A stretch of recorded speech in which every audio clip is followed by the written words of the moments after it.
శ్రీ సద్గురు పరమాత్మనే నమః. ఓం శ్రీకృష్ణ పరబ్రహ్మణే నమః.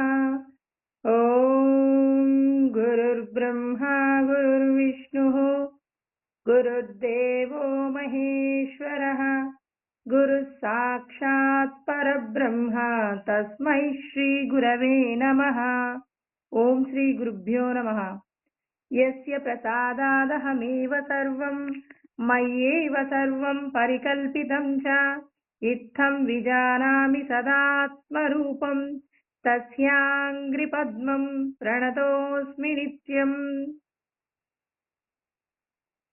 బ్రహ్మానందం పరమసుఖదం కేవలం జ్ఞానమూర్తిం ద్వంద్వాతీతం గగన సదృశం తత్వమస్యాదిలక్ష్యం ఏకం నిత్యం విమలమచలం సర్వదా సాక్షిభూతం భావాతీతం త్రిగుణరహితం సద్గురుం తం నమామి.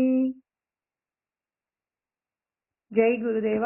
అందరికీ నమస్కారం అండి. ఈరోజు మనం భగవద్గీత యందు 2వ అధ్యాయము సాంఖ్యయోగము.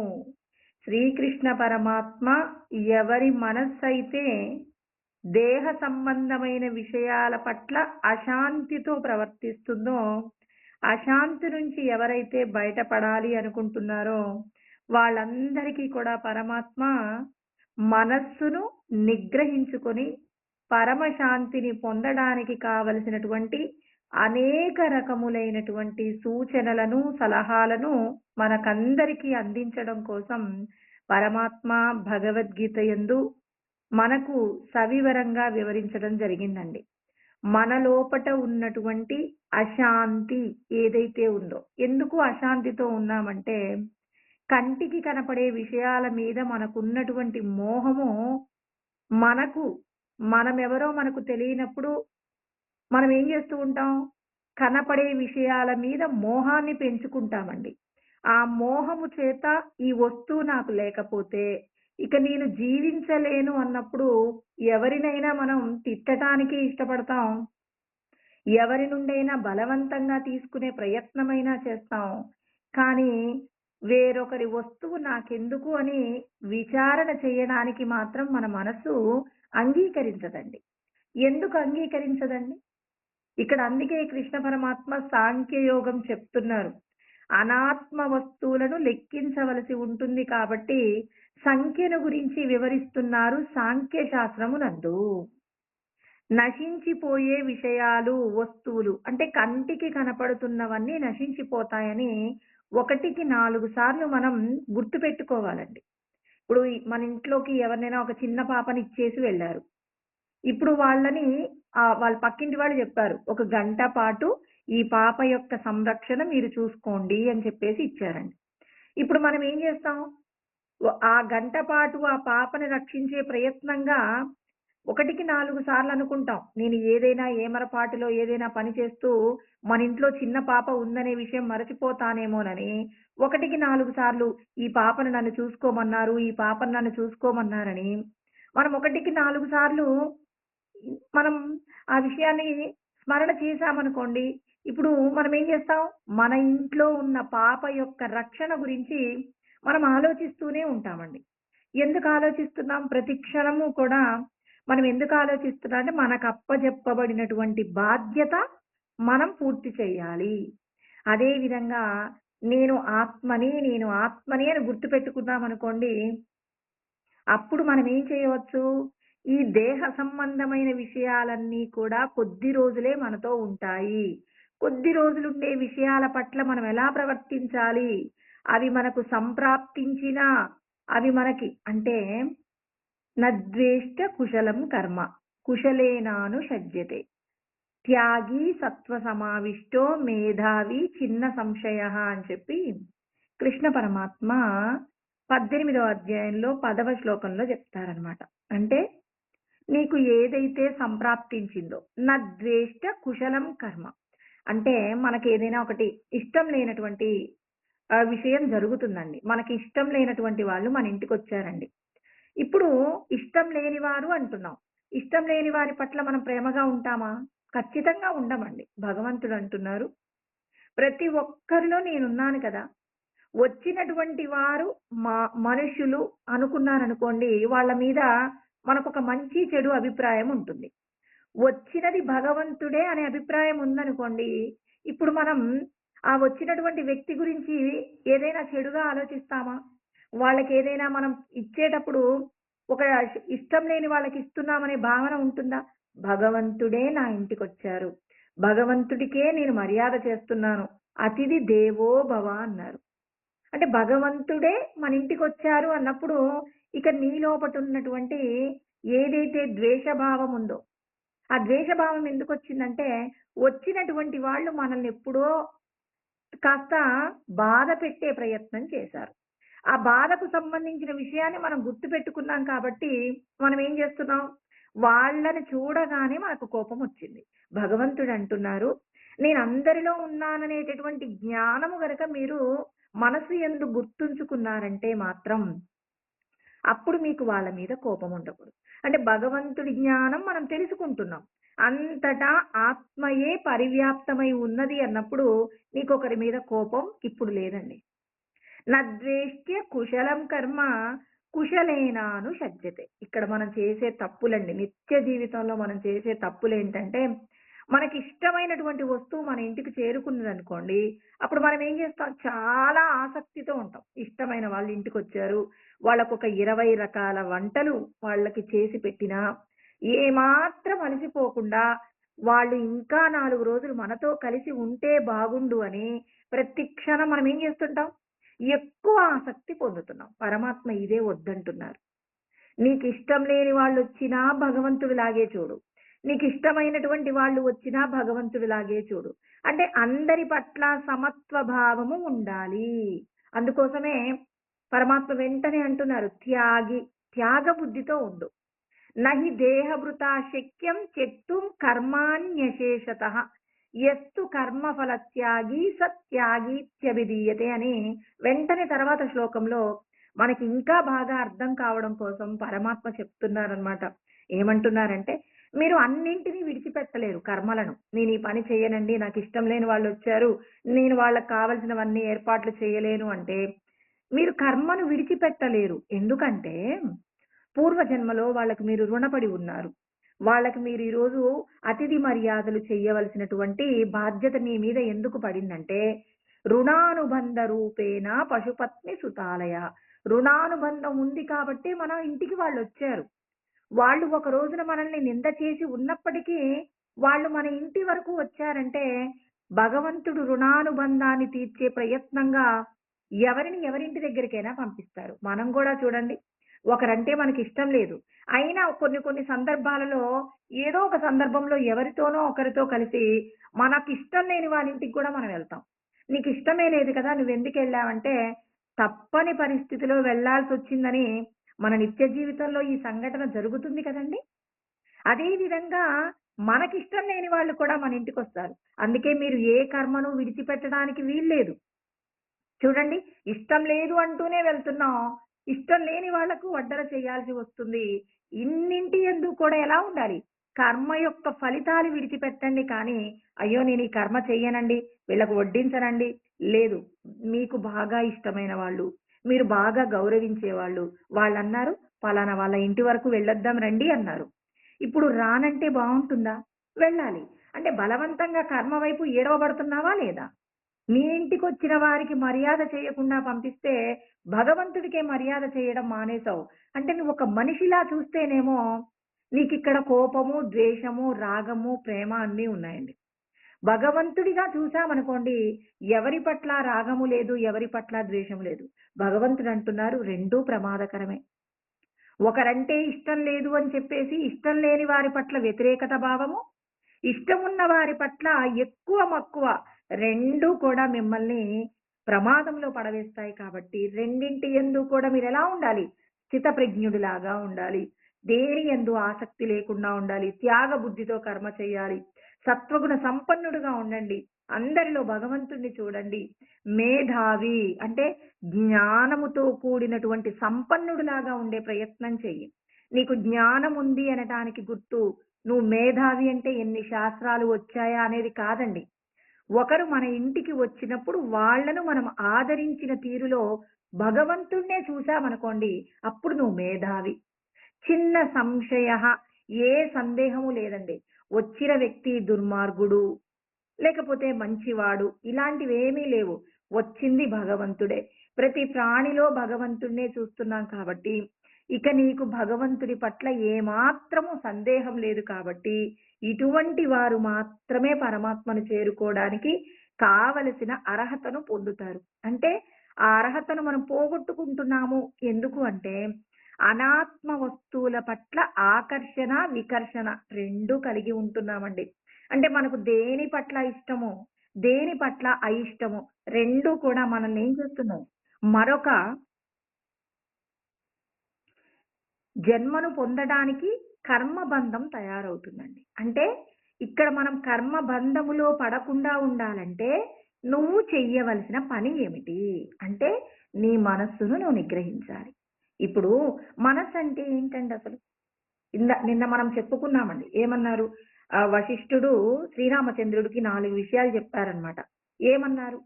చెప్పడానికంటే ముందు కూడా ఒక మాట చెప్పారు. ఏమన్నారంటే, "న తపాంసి, న తీర్థాని, న శాస్త్రాని జయంతి చ. సంసార సాగరోత్తారే సాధు సేవనం వినా" అని చెప్పేసి చెప్పారు. అంటే నువ్వు సంసారం అనేటటువంటి సాగరంలో నుంచి బయటపడాలి అంటే నీవు ఇష్టపూర్వకంగా సత్పురుషుల యొక్క సాంగత్యం కలిగి వాళ్లకు సేవ చేయాలి. నీ దగ్గర ఎంతో శాస్త్రం తెలిసి ఉండవచ్చు నీకు. నువ్వెన్నో తపస్సులు చేసి ఉండవచ్చు. ఎన్నో తీర్థయాత్రలు చేసి ఉండవచ్చు. ఎన్ని రకాలైనటువంటి విషయాలు నీ దగ్గర ఉన్నప్పటికీ కూడా సత్పురుషుల అంటే పరమాత్మ యందు విశ్రాంతి పొందుతున్నటువంటి సత్పురుషుల దగ్గర నువ్వు సేవ చేసినప్పుడు ఇక్కడ నువ్వు నేర్చుకున్నటువంటి ఏదైతే శాస్త్రం ఉందో, తపస్సు ఉందో, తర్వాత నీవు చేసినటువంటి తీర్థయాత్రల వల్ల కలిగిన ప్రయోజనం ఉందో, ఇదంతా కూడా నీకేమవుతుందంటే నీ మనసు యొక్క నాశము కావడానికి, మనోనాశం కావడానికి ఉపయోగపడుతుంది. అందుకే సత్పురుషుల యొక్క సాంగత్యం ఉండాలని చెప్తూ ఆధ్యాత్మ దేవాదిగమః అంటే ఆధ్యాత్మికమైనటువంటి జ్ఞానాన్ని సంపాదించుకోండి. ఆధ్యాత్మిక జ్ఞానం అంటే మన గురించి మనం తెలుసుకునే జ్ఞానము ఆధ్యాత్మికమైన జ్ఞానము. ఈ దేహానికి సంబంధించినటువంటి విషయాలన్నీ కూడా ఏమంటారు? లౌకికమైనటువంటి జ్ఞానం. నిన్ను నువ్వు తెలుసుకునే జ్ఞానాన్ని సంపాదించుకో. ఆధ్యాత్మికమైన విద్యను నువ్వు అధ్యయనం చెయ్యాలి, స్వాధ్యాయం చెయ్యాలి అని భగవద్గీతలో కృష్ణ పరమాత్మ కూడా చెప్పారు. అంటే ఎవరికి ఎవరు చెప్పినా చెప్పింది సత్యం. ఉన్నది ఒక్కటే దైవం కాబట్టి ఏమంటున్నారు? నీవు నీ గురించినటువంటి జ్ఞానాన్ని సంపాదించుకో. ఆధ్యాత్మికమైన జ్ఞానమే నిన్ను ముక్తి పదం వైపు నడిపిస్తుంది అంటున్నారండి. అలాంటి ముక్తి పదం వైపు మనం వెళ్ళాలనుకోండి, వెళ్ళాలంటే ఏం చేయాలట అంటే సాధు సేవ అంటే సాధువుల యొక్క సత్పురుషుల యొక్క సాధు సేవనం అంటున్నారు. సాధు సేవనం నువ్వు ఖచ్చితంగా సత్పురుషుల యొక్క సేవనం చెయ్యాలి అని చెప్పేసి మళ్ళీ చెప్పారు. చెప్పిన విషయాన్ని మళ్ళీ చెప్పారండి. తర్వాత వాసన సంపరిత్యాగ అంటే వాసనలను విడిచిపెట్టాలి. అంటే మనస్సులో ఉన్నటువంటి ఈ మనోనాశము అంటారు. వాసనలను విడిచిపెట్టాలన్నమాట. సంపరిత్యాగ అంటే విడిచిపెట్టగలిగిన స్థితికి రావాలి. తర్వాత ప్రాణస్పంద నిరోధనం అంటే ప్రాణాయామం చేయాలి. ప్రాణాయామం గురించి కృష్ణ పరమాత్మ చెప్తారండి 4వ అధ్యాయంలో 29వ శ్లోకంలో చెప్తారు. అపానే జుహ్వతి ప్రాణం ప్రాణే పానం తథాపరే ప్రాణాపాన గతి రుద్వా ప్రాణాయామ పరాయణ. అంటే ఆయన ఏం చెప్తున్నాడు? కుంభకము, రేచకము, తర్వాత పూరకము అనేటటువంటి విషయాల గురించి ప్రాణాయామం చేశానన్నమాట. అపానము యందు ప్రాణము, ప్రాణము యందు అపానమును ఉంచి మరి ప్రాణాన్ని కాసేపు బంధించడం ద్వారా మనస్సుకు ఉన్నటువంటి ఆందోళన నుండి మనం కొంతవరకు కూడా దాన్ని నిగ్రహించగలుగుతాం. అంటే పూర్ణంగా ప్రాణాయామమే నీకు ఆ, భగవంతుణ్ణి చేరుకోగలిగిన స్థితిని నీకు కల్పిస్తున్నా అంటే మనస్సు యొక్క వేగాన్ని తగ్గించడానికి ప్రాణాయామం ఉపయోగపడుతుందని కృష్ణ పరమాత్మ చెప్పారు. యోగ వాసిష్టం యందు ఇక్కడ ప్రాణ స్పంద నిరోధనం అనే పదం అంటే పదంలో మార్పు ఉంది, కానీ భగవంతుడు చెప్పినటువంటి జ్ఞానము మాత్రం నువ్వు ప్రాణాయామం కాసేపు చెయ్యవలసి ఉంటుంది అనే విషయం చెప్పారు. ఇక వాసనల యొక్క క్షయం జరగాలండి. ఇప్పుడు మేఘం ఉందనుకోండి, మేఘము ఎలా తయారవుతుంది అంటే, అనేక జలబిందువుల యొక్క కలయిక వల్ల మేఘం ఏర్పడుతుంది. అంటే జలబిందువుల యొక్క సంపుటీకరణమే మేఘం అవుతుంది. ఒకవేళ జలం లేదనుకోండి, మనకు ఆకాశంలో మేఘం కనపడుతుందా? కనిపించదు. అదే విధంగా ఇప్పుడు మనకొక పెద్ద అగ్నిజ్వాల కనపడుతుందండి. అగ్నిజ్వాల కనపడుతుందంటే అనేక కట్టెలను ఒక చోట పేర్చామనమాట. ఇలా కట్టెలను పేర్చినప్పుడు అగ్ని పెద్ద ఒక జ్వాలలాగా కనిపిస్తుందండి. ఇప్పుడేం చేసాం, ఒక్కొక్క కర్ర తీసేస్తూ ఉన్నామండి ఆ అగ్ని జ్వాలకి. ఒక్కొక్క కర్ర తీసేసామనుకోండి, అలా తీసేస్తే ఏం జరుగుతుంది? ఇప్పుడు అక్కడ ఒక పెద్ద అగ్ని జ్వాల నుంచి పూర్తిగా అగ్ని లేనటువంటి విధంగా మనం చెయ్యొచ్చా? చేయలేమా? అలా చెయ్యగలుగుతున్నాము అంటే ఇక్కడ నీకు ఏంటి? అగ్నిని పెంచడమే కాదు, తగ్గించడం కూడా నీకొచ్చు. అగ్ని యందు నెయ్యి వేశారనుకోండి, ఆ జ్వాల పెద్దదవుతుంది. అగ్ని యందు నీళ్లు పోసామనుకోండి, ఆ జ్వాల చల్లారుతుంది. అంటే మనకు పెంచడము వచ్చు, తగ్గించడం కూడా రావాలి. అంతే కదండీ! అగ్ని ముట్టించడమే కాదు, వంట చేసేంత వరకు అగ్ని అవసరమండి. వంట చేయడం పూర్తి కాగానే మనం ఏం చేస్తాం? ఆ మంటను చల్లార్పడం. అయ్యో! నాకు ముట్టించడమే వచ్చండి, చల్లార్పడం రాదంటే? ఇప్పుడు అశ్వత్థామకి ఆహ్, బ్రహ్మాస్త్రం వాడటం తెలుసండి. బ్రహ్మశిరోనామకాస్త్రము అంటారు దాన్ని. అది ఉపయోగించడం తెలుసు గానీ, దాన్ని విరమించేటటువంటిది మాత్రం తనకు తెలీదనమాట. అప్పుడు కృష్ణ పరమాత్మ లోకాలను కాపాడడం కోసం అర్జునుడిని కూడా నీ దగ్గర ఉన్నటువంటి ఈ అస్త్రాన్ని ఉపయోగించమన్నాడు. వెంటనే ఆయన బ్రహ్మ శిరోనామకాస్త్రాన్ని వాడారు. అలా వాడగానే మళ్ళీ వెంటనే ఇప్పుడు ఈ 2 అస్త్రాలను కూడా విరమింపచెయ్యి, ఉపశమనం చెయ్యి అంటే రెండింటిని కూడా ఉపశమనం చేశారు. అంటే అశ్వత్థామకు తెలియనిది అర్జునుడికి తెలిసిందేంటి? తనకి ప్రయోగించడం తెలుసు. తర్వాత దాన్ని ఉపశమింపటం చేయడం కూడా తెలుసు. అగ్నిని మండింప చేయడం తెలియాలి. దాన్ని విరమింప చేయడం కూడా తెలియాలి.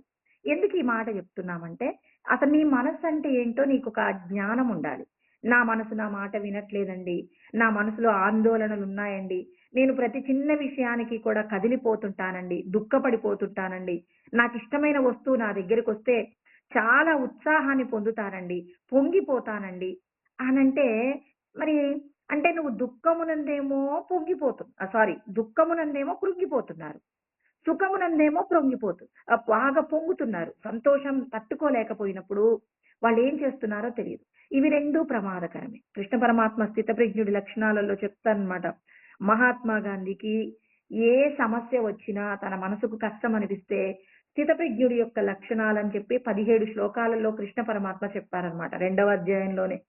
అక్కడ చెప్పబడినటువంటి 17 శ్లోకాలలో చెప్పబడిన విషయాలను తను ఒకసారి అధ్యయనం చేసేవారట. అలా అధ్యయనం చేయగానే తనకి సమాధానం దొరికేదంట. సమాధానం అంటే అక్కడ శ్లోకాలు చెప్తారు. శ్లోకముల యందు చెప్పబడినటువంటి భావనను విచారణ చేస్తే మాత్రం మనకు కావలసినటువంటి పరిష్కారం దొరుకుతుందండి. ఇక్కడ దుఃఖేషు అనుద్విగ్నమనాః సుఖేషు విగత స్పృహః. అంటే సుఖమునందు పొంగిపోకు, దుఃఖమునందు కృంగిపోకు అంటున్నారు. ఇప్పుడు మనకు దుఃఖమొస్తే తట్టుకోలేము, సుఖమొస్తే దాన్ని అవతలి వాళ్ళకు పంచకుండా, అవతలి వాళ్ళకి చెప్పకుండా సమస్థితిలో ఉండలేము. ఉండలేనప్పుడు మనకేం జరుగుతుందంటే రాగము, భయము, క్రోధము ఈ 3 కూడా మన వెంటొస్తాయి. మనం ఎవరితోనైనా స్నేహంగా ఉండాలంటే అవతలి వాళ్ళతో మనకేదైనా అవసరం ఉంటే వాళ్ళతో మనం ఎలా ఉంటాం? జాగ్రత్తగా ఉంటాం. భయం ఉంటుంది మనకి. ఎందుకు భయం ఉంటుంది? అవతలి వాళ్ళని ఏదైనా ఒక మాట అంటే నాకివ్వవలసింది ఇవ్వకుండా ఉంటారేమోనని మనం ఏం చేస్తాం? వాళ్ళు ఏదైనా తప్పు చేసినా ఇది తప్పండి అని చెప్పమండి. ఎందుకు చెప్పం? వాళ్ళతో నాకొక అవసరం ఉంది. నా అవసరాన్ని వాళ్ళు కాదంటే, అమ్మో! ఎందుకైనా మంచిదిలెండి. అతను చేసింది కరెక్ట్ అంటే సరిపోయే. ఇప్పుడు నువ్వు ఆయన తప్పు చేస్తే సమర్థిస్తున్నావు. అంటే నీకెప్పుడు భయముంటుంది. రాగంలో నుంచి నువ్వు భయంలో నుంచి బయటపడవు. అంటే నీ యొక్క కోరిక నిన్నేం చేస్తుంది? నిన్ను పిరికి బంధన చేస్తుంది. కర్మ బంధంలోకి నెడుతుంది. పాపకర్మ చేయిస్తుంది. ఎన్నో దుఃఖాలను నీ దగ్గరికి తీసుకొస్తుంది. కాబట్టి దుఃఖమునందు, సుఖమునందు ఎలా ఉండాలి? స్థితప్రజ్ఞుడిలాగా ఉన్నప్పుడు అంటే దుఃఖమునందు, సుఖమునందు సమస్థితిలో ఉంటే సమదుఃఖ స్వస్త్యః అంటాడండి కృష్ణ పరమాత్మ. అంటే సుఖమునందు దుఃఖమునందు సమస్థితిలో ఉంటే వీత రాగ భయ క్రోధ, అంటే రాగము ఉండదు, భయము ఉండదు, క్రోధము. ఎవరి నుంచి మీరు ఏది ఆశపడట్లేదు. మీకు ఏది కావాలన్నా మీ లోపట ఉన్నాయని అడగండి. స్వామి నేను ఇది కావాలనుకుంటున్నాను, మీకు ఇది ధర్మం అయితే నాకు ఇవ్వండి, లేకపోతే లేదు. కృష్ణ పరమాత్మని అర్జునుడు అడుగుతారనమాట. నాకు మీ యొక్క విభూతులన్నీ విన్నానండి. మీరు నేను అంతటా ఉన్నాను, అన్నింటా ఉన్నానంటున్నారు. ఇంకా ఏమన్నారు? అథవా బహునైతేన కిం జ్ఞాతేన తవార్జున విష్టభ్యాహమిదం కృష్ణం ఏకాంశేన స్థితో జగత్. ఇదంతా ఈ జగత్తంతా కూడా నా ఒకానొక అంశ అయ్యా. నా యొక్క సృష్టిని ఎవరు కూడా చూడలేరు. ఇది నా ఒక్క చిన్న అంశ. అంటే ఈ జగత్తంతా, అంటే అటు 7 లోకాలు, ఇటు 7 లోకాలు, భూలోకము అన్నీ కలిపి ఆయనది ఒక అంశట. మరి ఇంత గొప్పగా నేనున్నానని పరమాత్మ చెప్తారనమాట. 10వ అధ్యాయంలో చిట్ట చివరి శ్లోకం 47వ శ్లోకంలో అంటారనమాట. అలా అన్నప్పుడు అర్జునుడు ఏమంటారంటే, మన్యసే యది తచ్చక్యం మయా ద్రష్టుమితి ప్రభో యోగేశ్వర తతో మేత్వం దర్శయాత్మానమవ్యయం. నాకు మీ యొక్క రూపాన్ని చూడాలనే కోరిక నాకు కలుగుతుందండి. మరి నాకు అంతటి అర్హత ఉంది అనుకుంటే మీరు నాకది చూయించొచ్చు. అంటే మీకు నమ్మకం ఉంటే నాకది చూయించండి. అంటే నాకంత యోగ్యత ఉంది అనుకుంటే నాకు చూయించండి. అలా యోగ్యత లేదనుకున్నారనుకోండి, మీరు చూయించకపోయినా నేనేం బాధపడను. ఇంకా సాధన చేసి నేను ఆ విశ్వరూపాన్ని చూడటానికి కావాల్సిన ప్రయత్నాలు చేసుకుంటాను. అంటే ఇక్కడ మనకు పరమాత్మ ఏమైనా సందేశం అర్జునుడి ద్వారా ఇచ్చారా? ఇచ్చారండి. ఇప్పుడు నీకేదైనా కావాలంటే ఒక వ్యక్తి నాకు ఇది చేస్తాడో చెయ్యడో అని ఆ వ్యక్తి చేసిన తప్పును సమర్థించడం కంటే ఇప్పుడు నీ లోపటున్న భగవంతుణ్ణి వేడుకో. ఏమని వేడుకుంటావో నీ లోపటున్న పరమాత్మనంటే, స్వామి నాకెందుకో ఈ వస్తువును పొందాలనే కోరిక కలుగుతుందండి. ఈ కోరిక కలుగుతుంది కాబట్టి ఈ కోరికను నేను పొందడం వల్ల నాకు ప్రయోజనం ఉందని మీరు భావన చేస్తే, అంటే మీరు నాకు అది ఇవ్వటము సమ్మతమే అని అనుకుంటే, నేను పొందగలిగిన అర్హత నాకుంది అనుకుంటే మీరు నాకు అది ఇవ్వండి.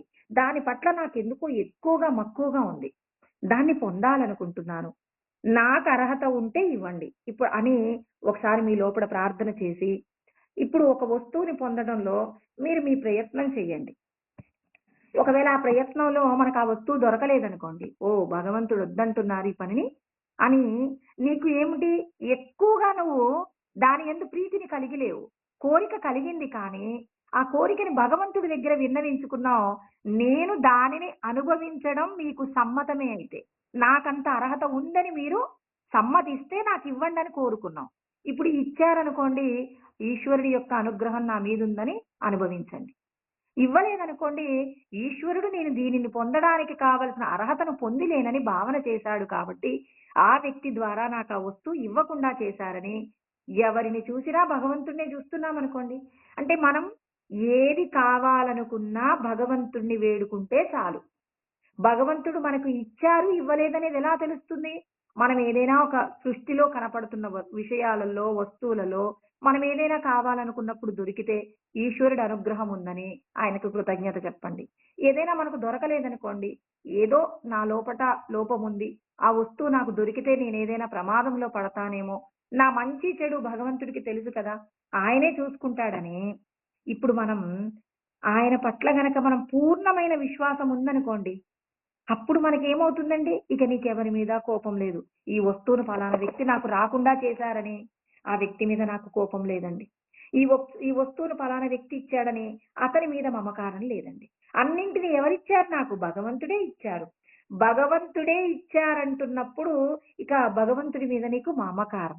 అహం సర్వస్య ప్రభవో మత్తః సర్వం ప్రవర్తతే ఇతి మత్వా భజంతే మాం బుధా భావ సమన్వితాః అని 10వ అధ్యాయంలో కృష్ణ పరమాత్మ 8వ శ్లోకంలో అంటారండి.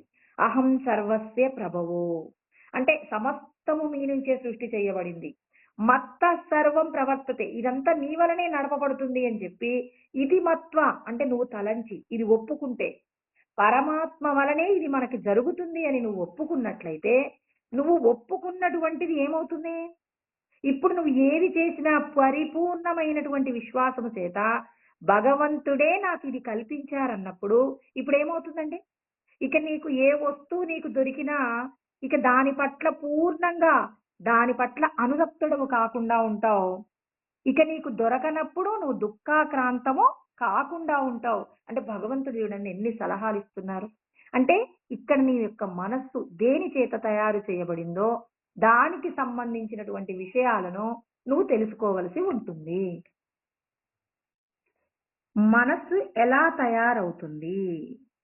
మనస్సంటే జన్మాంతర సంస్కారం అండి. అంటే మనం పూర్వజన్మల్లో ఒక్కొక్క వస్తువును పొందడానికి ఏ ఏ గుణముతో ప్రవర్తించామో, దానికి సంబంధించి మనం ఎలా కర్మ చేశామో, ఆ కర్మకు సంబంధించి వచ్చినటువంటి ఏదైతే సుఖము, దుఃఖముకు సంబంధించిన వాసనలున్నాయో, ఏ ఏ వస్తువుల పట్ల మనకు రాగముందో, ఏ ఏ వస్తువుల పట్ల మనకు ద్వేషముందో, వీటన్నింటిని కలగలిపి వాటినేం చేస్తాం? మనం మూట కట్టుకొని శరీరం యదవాప్నోతి యచ్చాప్యుత్క్రామతీశ్వరః గృహీత్వైతాని సంయాతి వాయుర్గంధా నివాసయాత్ అన్నారు.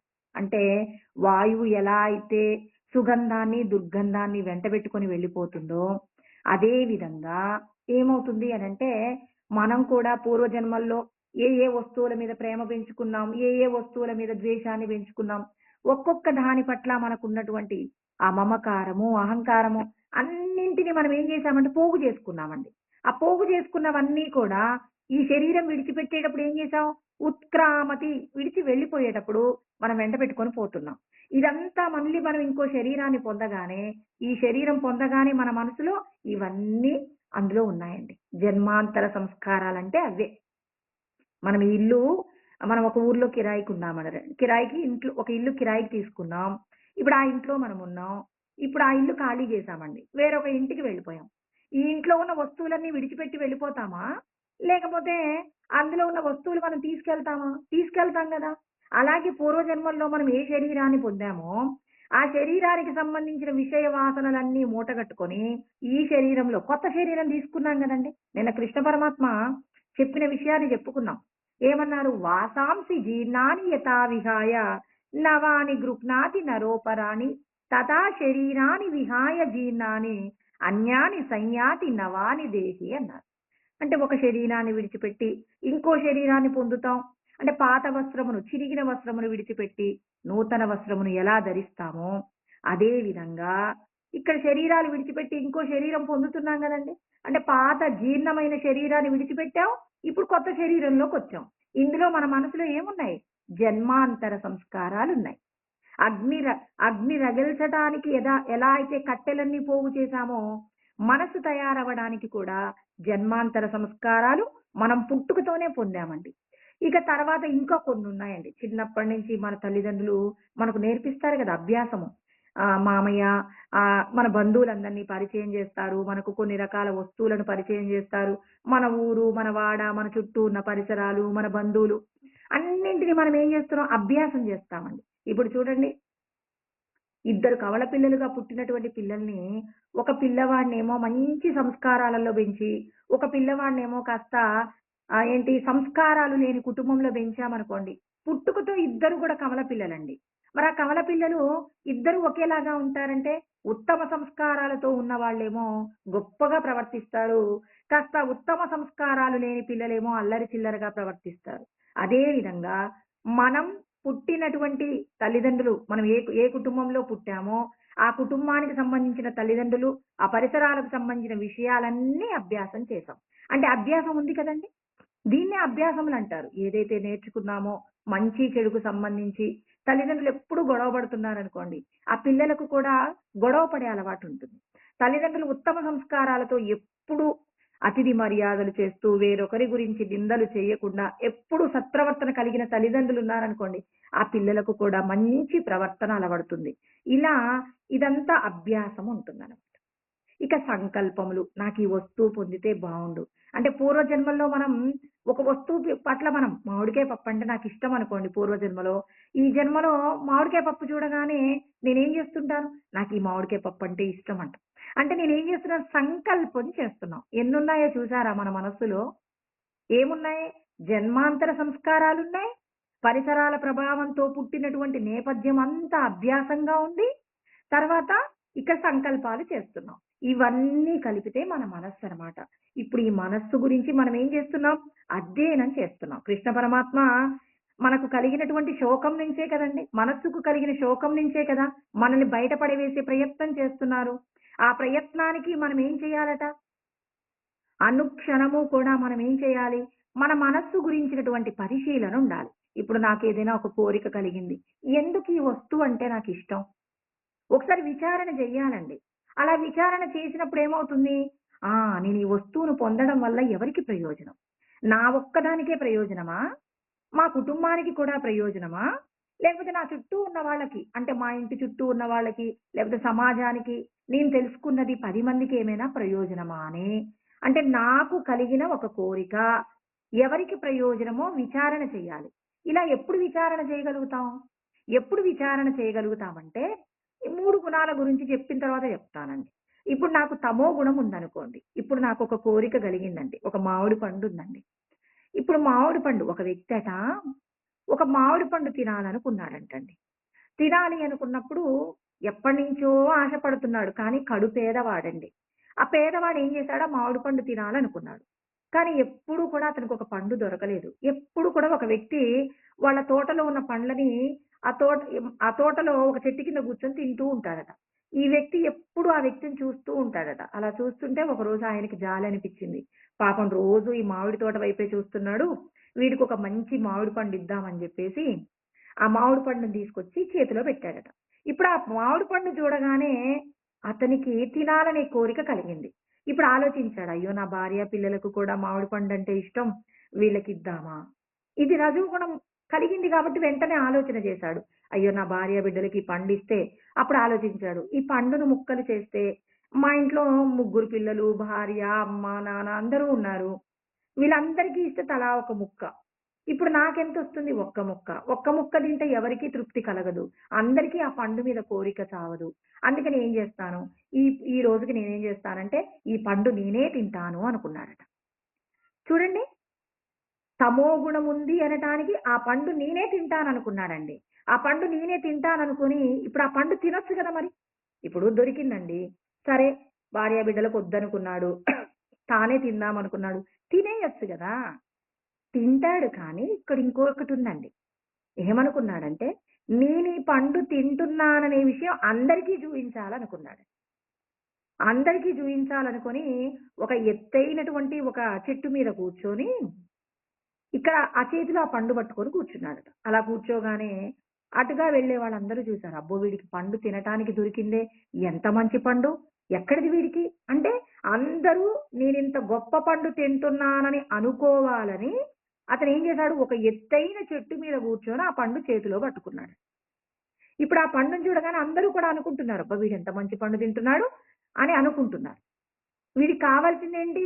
వీడు పండు తినాలి. వీడు గొప్పగా ఉన్నాడని అందరూ అనుకోవాలి. అనుకోవాలనుకున్నాడు. ఇప్పుడు ఆ పండు చేతిలో పట్టుకున్నాడు. అలా తింటున్నప్పుడు ఒక్కసారిగా గాలి తిందామని చేతిలో పట్టుకున్నాడండి. ఒక్కసారిగా గాలి అలా వీచేసరికి చెట్టు కొద్దిగా కదిలింది. వెంటనే ఆ చేతిలో ఉన్న పండు కింద ఉన్నటువంటి హ్మ్, మురికి కాలువలో పడిపోయింది. ఇప్పుడు ఆయనకనిపిస్తుంది, మురికి కాలువలో పడినా పర్వాలేదు. ఆ కాయని కడుక్కొని తిందామనుకుంటున్నాడు. కానీ చుట్టూ ఉన్నటువంటి వాళ్ళు అందరూ నన్ను తక్కువ చేసి మాట్లాడితే, వీడు మురుక్కు కాలువలో పండు కూడా తింటాడురా అనంటే, ఇప్పుడు మళ్ళీ తనకేమవుతుంది? మళ్ళీ మర్యాద పోతుంది. అంటే చూడండి, ఒక పండు దొరకగానే తిందామనుకున్నప్పుడు భార్యా బిడ్డలకి ఇద్దామనుకున్నాడు. కానీ వద్దనుకున్నాడు. తాను మాత్రమే అనుభవిద్దామనుకున్నాడు. ఇది తమోగుణమండి. రజోగుణం అయితే తీసుకెళ్ళి ఆ పండుని భార్య బిడ్డలకి పంచేవాడు. అయ్యో! నా భార్య బిడ్డలు తినడం ఎందుకు? నా చుట్టూ ఉన్న మా ఇంటి చుట్టూ ఉన్న వాళ్ళకి కూడా ఒక మామిడి పండు తినటం తెలీదు. ఉన్న పండేదో మేము కొంచెం తింటాం. వాళ్ళకి కూడా చిన్న చిన్న ముక్కలు చేసి అందరికీ ఇద్దామనుకున్నాడనుకోండి. ఇది సత్వగుణమండి. అంటే 3 గుణాల ఆధారంగా తన యొక్క స్వభావము బయటపడుతుంది. ఇక్కడ అంటే తనకు కలిగిన కోరికను తీర్చుకోవడంలో ఇప్పుడు ఏం చేస్తున్నాడు? 3 గుణాలతో ఇతను విహరిస్తూ ఉన్నాడండి. ఇక్కడ 3 గుణాలతో తాను విహరిస్తూ ఉన్నప్పుడు, ఇక్కడ వశిష్ఠుడు చెప్తున్నాడనమాట. మనమందరము ఎందుకు తప్పులు చేస్తున్నాం? తప్పు చేయడానికి కారణం ఏంటంటే, దృఢ భావనయా త్యక్త పూర్వాపర విచారణం అంటే మనం ఏం చేస్తున్నాం? ఒక వస్తువును పొందాలనేటటువంటి కోరిక అండి. యథాధానం పదార్థస్య వాసన సా పరికీర్తితః అంటున్నారు. అంటే ఏంటంటే, వాసన అంటే ఏంటో చెప్తున్నారు. అంటే మనమందరం వాసనలో నుంచి బయటపడాలండి.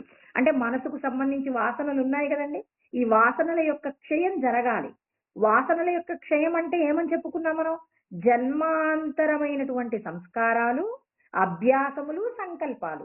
ఈ సంకల్పాలు ఎలా ఉంటున్నాయంటే, దృఢ భావనయ అంటే నాకు ఓ వస్తువును పొందాలనుకున్నప్పుడు త్యక్త పూర్వాపర విచారణం అంటే మన యొక్క స్థితి మనకు తెలియదండి. కృష్ణ పరమాత్మ ఎందుకు భగవద్గీత ఉపదేశాన్ని ప్రారంభించగానే నువ్వు ఈ శరీరము కాదు ఆత్మవే అనేటటువంటి విషయాన్ని నీకు దృఢపరచడం కోసం అనేక శ్లోకాలలో జ్ఞానాన్ని మనకు అందిస్తూ ఉన్నారండి.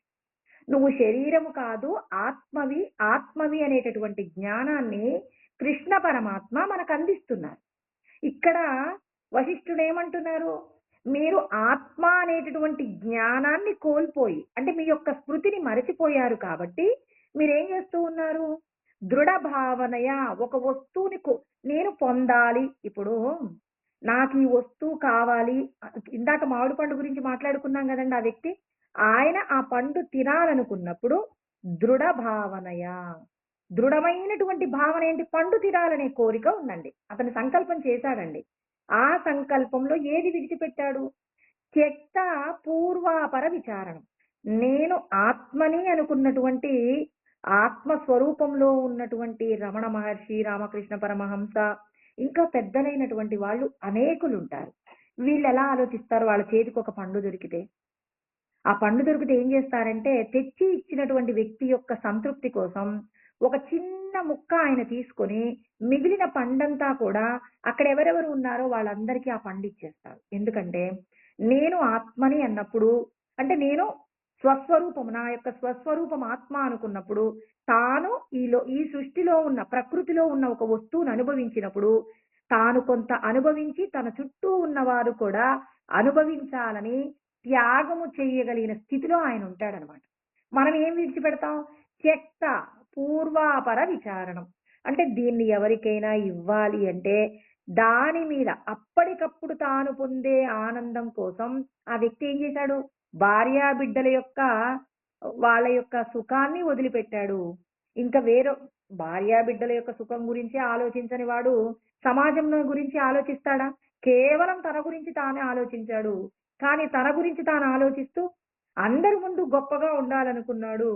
అంటే యథాధానం పదార్థస్య అంటే పదార్థం మీద ఉన్న మోహము చేత తనేం చేస్తున్నాడు? ఆ పండును అనుభవించడంలో తనేం చేస్తున్నాడు? మరి తన యొక్క సంకల్పాలన్నీ కూడా ఈ క్షణంలో నన్ను ఎంతమంది గొప్ప అనుకుంటున్నారు? ఈ క్షణంలో నేను అనుభవించే సుఖము ఎంత అనేది ఇవన్నీ కూడా ఏమవుతున్నాయి? వాసనలుగా మారుతున్నాయి. అంటే పూర్వాపర విచారణం లేకుండా అంటే కొంత దేహ సంబంధమైనటువంటి రజో సత్వగుణం ఉన్నవాళ్ళు నేనొక్కడిని కాదు నా కుటుంబం అనుభవించాలనుకుంటారు.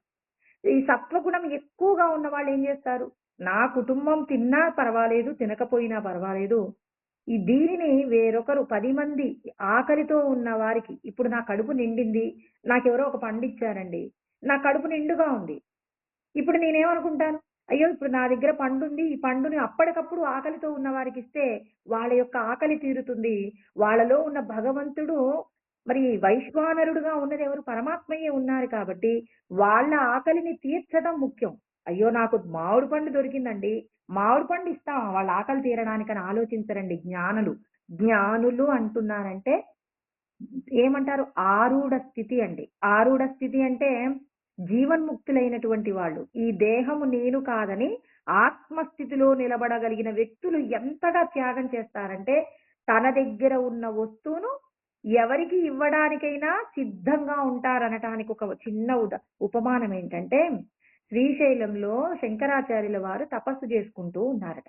ఒక కాపాలికుడట ఒక బ్రహ్మజ్ఞానం కలిగినటువంటి వ్యక్తిని బలి ఇస్తే క్షుద్ర శక్తులన్నీ తన వశమవుతాయట.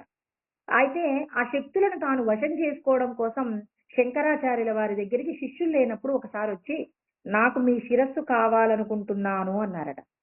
అయితే ఇప్పుడు కాదు. నా శిరస్సును మీరు బ్రహ్మజ్ఞానం కలిగినటువంటి వాళ్ళెలా ఉంటారంటే, నా శిరస్సు మీకు ఉపయోగమా? సరే రేపొద్దున తెల్లవారుజామున రండి. నా శిరస్సు తీసుకొని వెళ్దురు గాని. ఇప్పుడు మా శిష్యులు వచ్చే సమయమైంది. నా శిష్యులు నా శిరస్సును మీరు తీసుకెళ్తుంటే ఒప్పుకోరు. కాబట్టి మీరేం జేస్తారు? రేపు తెల్లవారుజామున రండి. మా శిష్యులందరూ కూడా నదికి సంధ్యావందనం కోసం వెళ్తారు. అప్పుడు నా శిరస్సును తీసుకోండి అంటారు. అంటే బ్రహ్మజ్ఞానం పొందినటువంటి వారు నా నా శరీరం పడిపోతుంది, నేను చచ్చిపోతానేమో అనేటటువంటి ఆలోచనలేమి ఉండవండి. తీసుకెళ్ళు అన్నారు. అది ఎవరికి ఉపయోగపడుతుంది? ఒక దుర్మార్గుడికా? ఒక సన్మార్గుడికా? అంతటా బ్రహ్మమును చూసేటప్పుడు ఏం చేస్తారు? ఎవరికైనా వాళ్ళు ఉపకారం చేయడానికే సిద్ధంగా ఉంటారు. అంటే ఆకలితో ఉన్నటువంటి వ్యక్తికి సహాయం చెయ్యడమే. అది దుర్మార్గుడా, సన్మార్గుడా ఇవన్నీ ఏమీ లేదు. కష్టంలో ఉన్నానన్నారు. మీ శిరస్సు నాకు ఎంతో మేలు చేస్తుందన్నారు. పర్వాలేదు తీసుకెళ్దువు గాని రేపు పొద్దున్నే రా అన్నారు. పొద్దున్నే కాపాలికుడొచ్చాడు. శిరస్సు ఖండించడం కోసం చక్కటి గొడ్డలి తీసుకొచ్చాడు. వెంటనే అక్కడెక్కడో నదిలో స్నానం చేస్తున్నటువంటి పద్మపాదుల వారికి మా గురువు గారికి ఏదో జరగబోతుంది అని చెప్పేసి అనుకున్నాడు. అప్పటికప్పుడు తాను రాలేనని అక్కడి నుంచి గురువు గారి దగ్గరికి వచ్చి కాపాడలేనని ఆయన నారసింహ మంత్రాన్ని పూర్వము ఉపాసన చేసి ఉన్నారు. ఒక్కసారి వెంటనే నారసింహ మంత్రాన్ని ఉపాసన చేశారు. ఎక్కడి నుంచి వచ్చిందో ఒక పెద్ద సింహం అండి. వచ్చి ఆ కాపాలికుడి యొక్క శిరస్సు ఏం చేసింది? కొరికేసింది. కొరికి చంపేసింది. అంటే బ్రహ్మజ్ఞానం పొందినటువంటి జీవన్ముక్తులు. అంటే మనం చేసే ప్రయత్నం ఏంటంటే, నేను కూడా బ్రహ్మము కావాలనే కోరిక చేత ఈ జ్ఞానాన్ని అధ్యయనం చేస్తున్నామని మనం అందరం అంటున్నాం. మనం కూడా ఏ స్థితికి ఎదగాలి? త్రిగుణాల మాయ దాటి వెళ్ళిపోవాలంటే ముందు నువ్వు వేటిని విడిపించుకోవాలి? వాసన త్యాగం నువ్వు చేయగలగాలి. అంటే వాసనల యొక్క నాశం కావాలి. మనస్సు యొక్క నాశము జరిగితే తప్ప నీ మనస్సు చేత పరబ్రహ్మమును దర్శనం చెయ్యలేవు అని చెప్పేసి ఇక్కడ శ్రీరామచంద్రుడికి వశిష్ఠుడు చెప్తున్నారనమాట. అంటే ఇక్కడ ఏం చేస్తున్నారు? ప్రతి ఒక్కరూ మోహము చేత తన లోపట ఉన్నటువంటి బ్రహ్మమును గురించి తాను దర్శనం చేయగలిగిన స్థితి తాను మరచిపోయి నశించిపోయేటటువంటి వస్తువుల కోసం తాపత్రయపడుతూ ఏం చేస్తున్నారు? త్యక్త్వ పూర్వ పర విచారణం. అంటే భగవత్ తత్వాన్ని వీళ్ళు అర్థం చేసుకోవడంలో, భగవంతుడు చెప్పినటువంటి జ్ఞానాన్ని విచారణ చేయడంలో వెనకబడి ఈ క్షణంలో ఆనందించిన సుఖం, భార్యా బిడ్డలకు కలిగేటటువంటి సుఖం, ఆశ పాశముల చేత బంధించబడి కామాది గుణముల చేత వీళ్ళు ఏం చేస్తున్నారు? బంధింపబడుతూ ఉన్నారు. అందుకే వీళ్ళందరూ కూడా పరమాత్మను తెలుసుకోలేకపోతున్నారు. పరమాత్మను తెలుసుకోవాలి అంటే ఖచ్చితంగా ప్రతి ఒక్కరూ చేయవలసినటువంటి విషయం ఏమిటి అంటే, మరి పూర్వాపర విచారణ. నేను ఆత్మయే అన్నప్పుడు ఆత్మ యొక్క లక్షణం తెలుసుకోవాలి. మనస్సును జయించడానికి మనం ఏం చేయాలి? ఈ వస్తువును కోరుకోవడం వల్ల ప్రయోజనం ఏంటి? ఈ క్షణంలో నేను పొందే ఆనందం కావాలా?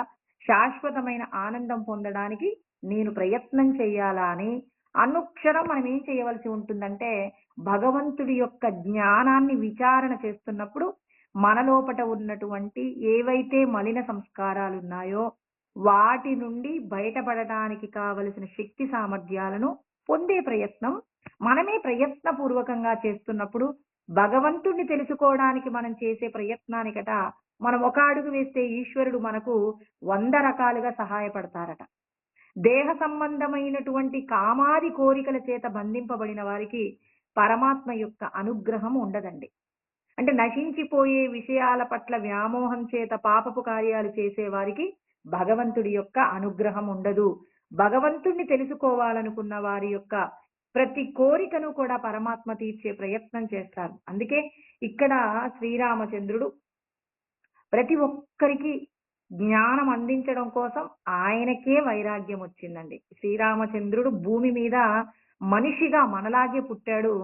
ఆయన కూడా మనలాగే మరి ఇక్కడ భూమి మీద నేను సుఖంగా జీవించాలంటే, అంటే భూమి మీద నేను కర్మ చెయ్యాలంటే, నాకు ఈ లోకంలో కంటికి కనబడుతున్న విషయాల పట్ల సుఖం కలగటం లేదు. మరి నేను ఈ మనిషిగా నేను చెయ్యవలసిన కార్యం ఏంటి? దేనికోసం నేను ప్రయత్నం చేయాలి? ఎందుకు నేను సత్కర్మ చేస్తే దానివల్ల నేనెంత ప్రయోజనం పొందుతాను? ఈ లోకంలో ఉన్న విషయాల కోసమైతే నేను ప్రయత్నం చెయ్యనని తేల్చి చెప్పాడు. మనమందరం దేనికోసం? ఈ జన్మలో నాకు కీర్తి ప్రతిష్టల కోసం ప్రయత్నం చేస్తాను. ఈ జన్మలో నాకు సంపదల కోసం ప్రయత్నం చేస్తాము. భార్యాబిడ్డల యొక్క సుఖం కోసం ప్రయత్నం చేస్తాం. శ్రీరామచంద్రుడు అంటున్నారు, నాకివన్నీ ఏమొద్దు. నాకివన్నీ అవసరం లేదంటాడు. మరి దేనికోసం? అంటే ఇప్పుడేమంటామంటే, శ్రీరామచంద్రుడి కంటే అన్నీ ఉన్నాయండి.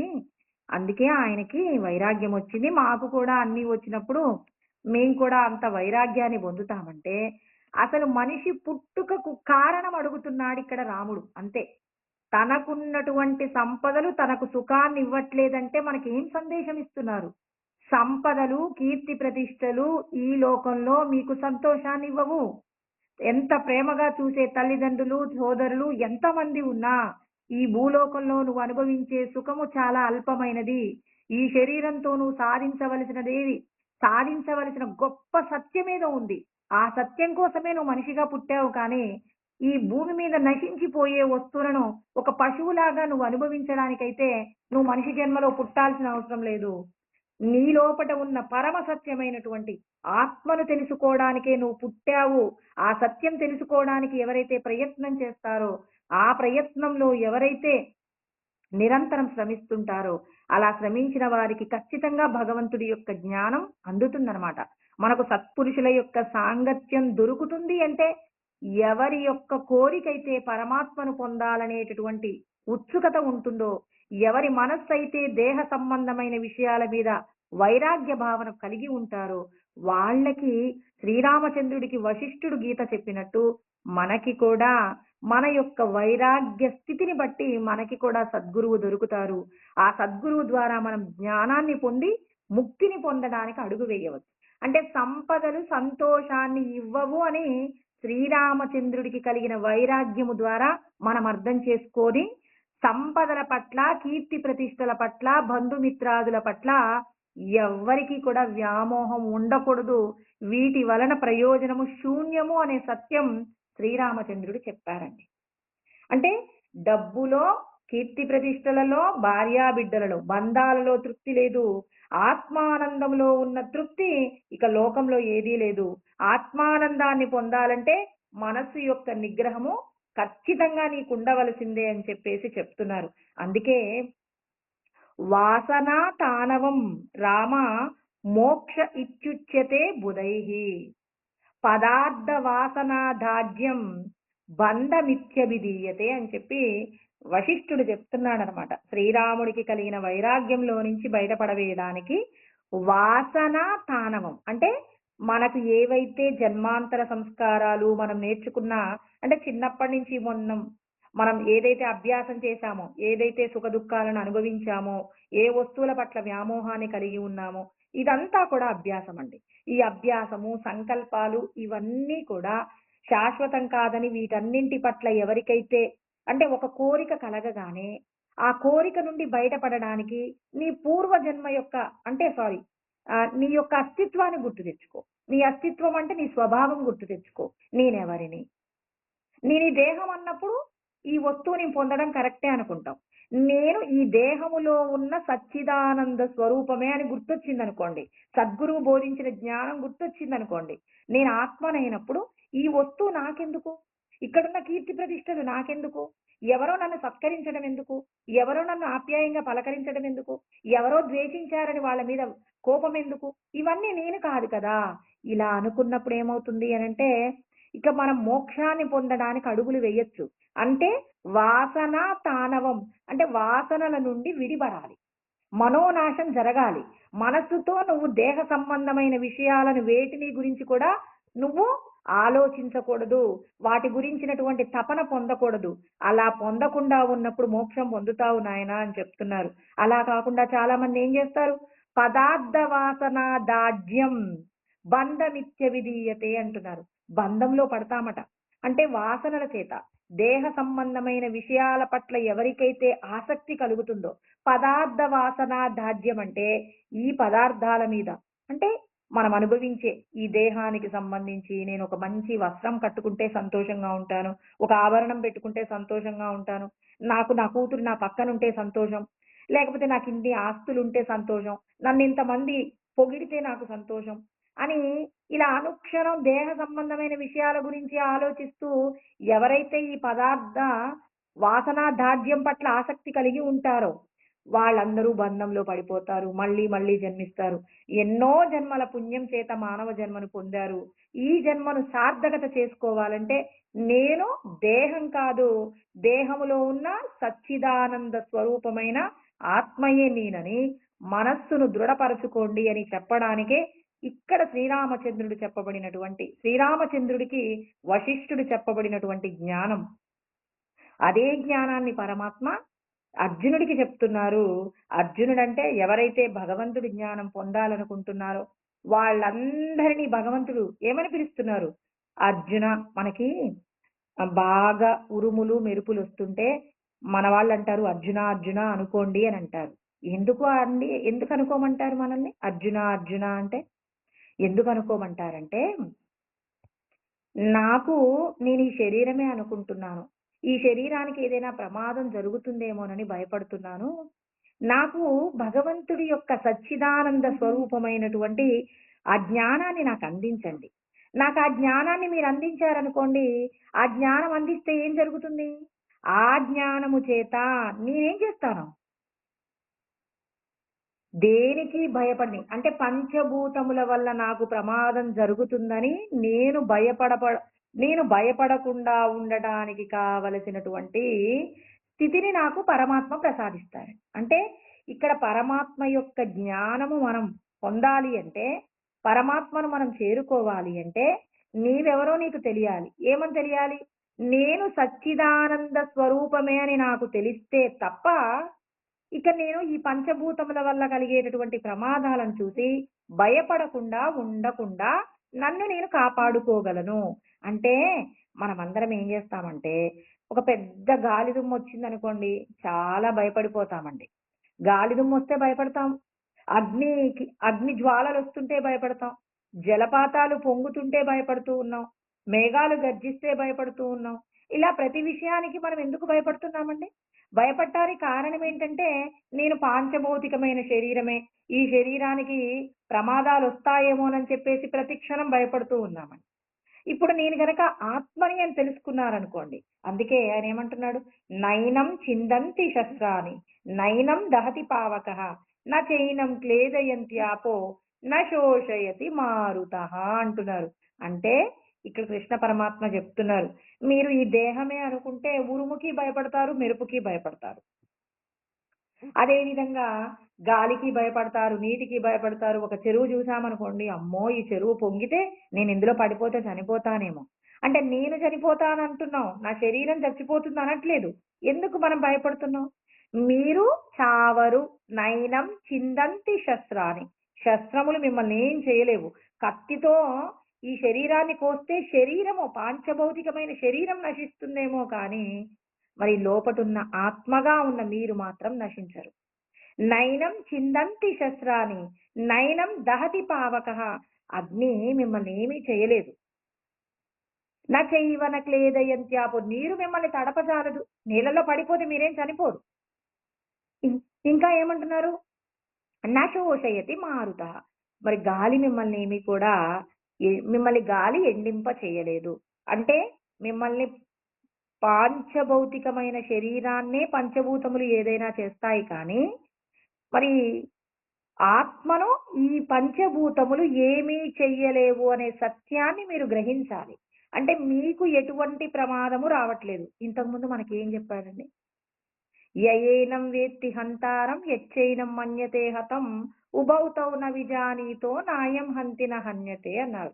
ఒకరు నేను చంపుతున్నాను అన్నారు. ఒక ఆయన అంటున్నాడు నేను చంపబడుతున్నాను అంటున్నాడు. అంటే నువ్వు చనిపోవడం లేదు, నిన్నెవరూ చంపట్లేదు.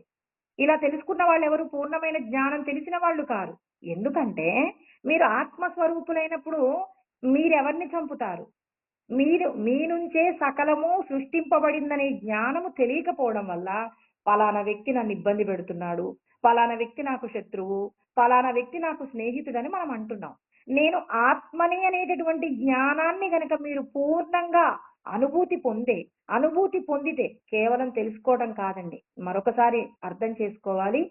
అందరూ బ్రహ్మం అయిపోయాను అనుకుంటున్నారు. బ్రహ్మము కావడానికి ప్రయత్నాలలో మొదటి అడుగు ఏంటంటే, నేను ఆత్మనే కానీ దేహం కాదు అని నీ మనస్సుని దృఢపరచుకో. నేను ఆత్మని. నేను ఆత్మని అన్నప్పుడు నా మీద ఎవరైనా దాడి చేస్తారేమో అన్న బెంగ నాకు లేదు. ఎందుకు? నేను సచ్చిదానంద స్వరూపమే. నాకు కావలసిన సమస్తము పరమాత్మ అందిస్తారు. అన్నీ నాకు ఇవాళ సుఖం కావాలన్నా, దుఃఖం కావాలన్నా నేను తెచ్చుకుంటే రావు. పరమాత్మయే అన్నింటినీ అమలు చేస్తారు. పూర్వజన్మలలో మనం చేసిన కర్మలను బట్టి, ఈ జన్మ ప్రయత్నం చేత నువ్వు భగవంతుడి జ్ఞానాన్ని నువ్వు ఎంతగా విజ్ఞానంగా మార్చావో, అంటే ఎంతగా నువ్వు ఆచరిస్తున్నావో, నీ ఆచరణను బట్టి ఇవాళ నువ్వు ఏడవాలా? నువ్వు నవ్వాలా? నీవు ఇవాళ కీర్తి ప్రతిష్టలతో జీవించాలా? లేకపోతే నువ్వు ఇవాళ అవమానింపబడాలా? ఇవన్నీ ఎవరు నిర్ణయిస్తారు? నీ పూర్వ జన్మలలో నువ్వు చేసిన జన్మాంతర సంస్కారాలు, నువ్వు నేర్చుకున్న అభ్యాసాలు, నువ్వు ఏదైతే వస్తువును పొందడానికి నువ్వు చేస్తున్న సంకల్ప, వికల్పాలు ఏవున్నాయో, ఇవన్నీ భగవంతుడు పరిశీలన చేసి, ఇవాళ నువ్వు సుఖం పొందాలా? దుఃఖం పొందాలా? ఇవాళ నువ్వెలా ఉండాలి అనేది పరమాత్మ యొక్క నిర్ణయమే జరుగుతుంది కానీ, ఇక్కడ నీవు సొంతంగా నిన్ను నువ్వేమైనా చేసుకోగలవా అంటే, ఈ జన్మ ప్రయత్నం చేత ఈశ్వరుడి యొక్క జ్ఞానాన్ని తెలుసుకొని నేను సచ్చిదానంద స్వరూపమైన ఆత్మనే కానీ ఈ దేహం కాదు. నన్నెవ్వరూ ఏడిపించలేరు, నన్నెవ్వరూ సంతోషపెట్టలేరు. నన్నేడిపిస్తే భగవంతుడు ఏడిపించాలి, నన్నేడిపిస్తే భగవంతుడే సంతోషపెట్టాలి అని పూర్తిగా భగవంతుడి మీద భారం వేసి, ఎవరైనా మనల్ని తిడుతుంటే భగవంతుడే తిడుతున్నాడు.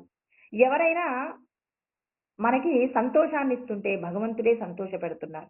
దీనికోసమని చెప్పని ఆహ్, త్రయంబకేశ్వర లింగం అందరికీ తెలుసు కదండీ! మహారాష్ట్రలో ఉంటుంది. నాసిక్‌లో త్రయంబకేశ్వర లింగం ఎట్లా ఉద్భవించింది అంటే గౌతమ ముని అండి. గౌతమ ముని గురించి గూడా అందరూ వినే ఉంటారు. ఆ గౌతమ ముని ఒకసారట ఆయన, ఆయన చుట్టూ ఉన్నటువంటి పరిసరాలన్నీ కూడా బాగా కరువుతో ఉన్నాయట. ఎక్కడ కూడా వర్షం పడట్లేదటండి. ఎవరికీ తినటానికి తిండి లేదండి. తిండి లేనటువంటి సందర్భంలో గౌతమ ముని ఘోరమైన తపస్సు చేస్తే మరి బ్రహ్మదేవుడు ప్రత్యక్షమయ్యాడట. ప్రత్యక్షమయ్యి, "ఏం కావాలి నాయనా? ఎందుకు నువ్వు ఇంతగా తపస్సు చేస్తున్నావంటే?" "ఏమీ లేదండి. ఇక్కడంతా కూడా కరువు తాండవిస్తుంది. అంతటా కూడా మీరు వర్షాన్ని కురిపించండంటే, నేను నీకు ఒక కుండలో, ఒక కడవలో నీళ్ళిప్పించగలను కానీ, నీకు నేను ఈ నేలనంతా తడపగలిగేంత వర్షాన్ని మేఘము ద్వారా ఇప్పించటం మాత్రం కుదరదు" అని జెప్పేసి చెప్పారట. అలా చెప్తే, "లేదు లేదండి నేను చేసిన తపస్సంతా అందరికీ ఉపయోగపడాలంటే" ఆయన ఒక ఉపాయం జెప్పాడట. "నువ్వు ఈ కడవలో నీళ్లు అక్షయం అంటే తరిగిపోవండి. నువ్వెన్ని తీస్తున్నా ఆ నీళ్లు ఊరుతూనే ఉంటాయి. అక్షయము అంటున్నామంటే నాశనం లేనిది కదండీ! ఇప్పుడు నువ్వు ఈ నీళ్లతో నువ్వు, నీ భార్య ఎన్ని పొలాలు పండిస్తావో, ఎంత ఎంతగా నువ్వు ఈ లోకంలో ఉన్న వాళ్ళకి, అంటే ఇక్కడ చుట్టూ ఉన్న వాళ్ళకి ఎంతగా నువ్వు ఆహారాన్ని అందిస్తావో అదంతా నువ్వు జేసుకో. అంతేగాని నేనైతే వర్షం కురిపించి, ఆ వర్షము ద్వారా ఈ లోకాలన్నింటినీ కూడా తడపటం కుదరదు. ఇప్పుడున్న పరిస్థితికి ఇంతే. నువ్వు ఇలాగే సర్దుకో" అన్నారట. అంటే గౌతమ ముని సరే అని చెప్పి, చూడండి మునులంటే కేవలం తపస్సే జేస్తారంటారు. వాళ్ళకేంటండి తపస్సు, ముక్కు మూసుకొని తపస్సు జేస్తారు, శక్తులు పొందుతారంటారు. మనకి తపస్సు చేయటం రాదు. దేహ సంబంధమైన విషయాల మీద వ్యామోహం విడిచిపెట్టి భగవంతుడిని స్మరించటం రాదు. అంటే నేనెవరిని విమర్శ చేయటం లేదు. అంటే మనకి దేహమే నేను అనే భ్రాంతి ఎక్కువగా ఉండడం వల్ల భగవంతుడి స్మరణను మనం ఏం చేస్తుంటాం? విస్మరిస్తుంటాం. ఇక్కడ గౌతమ ముని ఏం చేశారు? తపస్సు చేసి తాను పొందినటువంటి సిద్ధి ఏదైతే ఉందో, కడవలో నీళ్లున్నాయో, హ్మ్.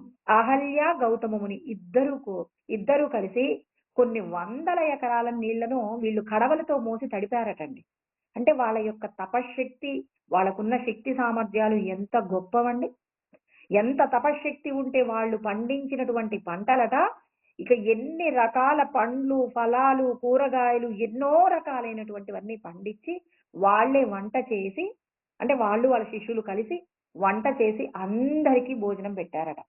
ఇలా భోజనం పెడుతుంటే ఆయనకు సంబంధించినటువంటి బంధువులుంటారు కదండీ! ఎక్కడో వేలు విడిచినటువంటి వాళ్ళు వీళ్ళందరూ, ఆ మునులందరూ వచ్చేసి, ఈయన మాకు తోడల్లుడని, ఇంకేదో బంధాలన్నీ కలిపేసి వీళ్ళందరూ మా బంధువులని, అక్కడ చుట్టూ ఉన్నటువంటి కొంతమంది మరి నీళ్లు లేకుండా, ఆహారం లేకుండా ఉన్న వాళ్ళందరూ కూడా వచ్చి భోజనాలు చేస్తూ సంతోషంగా ఉంటున్నారట. పండ్లు, ఫలాలు తింటూ, పుష్పాలు అన్నింటిని సంతోషంగా అనుభవిస్తూ ఉంటే, ఒకరోజు మునుల యొక్క భార్యలు ఇప్పుడు ఎవరు గౌతమ ముని అంటున్నాం. ముని యొక్క బంధువులందరూ మునులే కదండీ!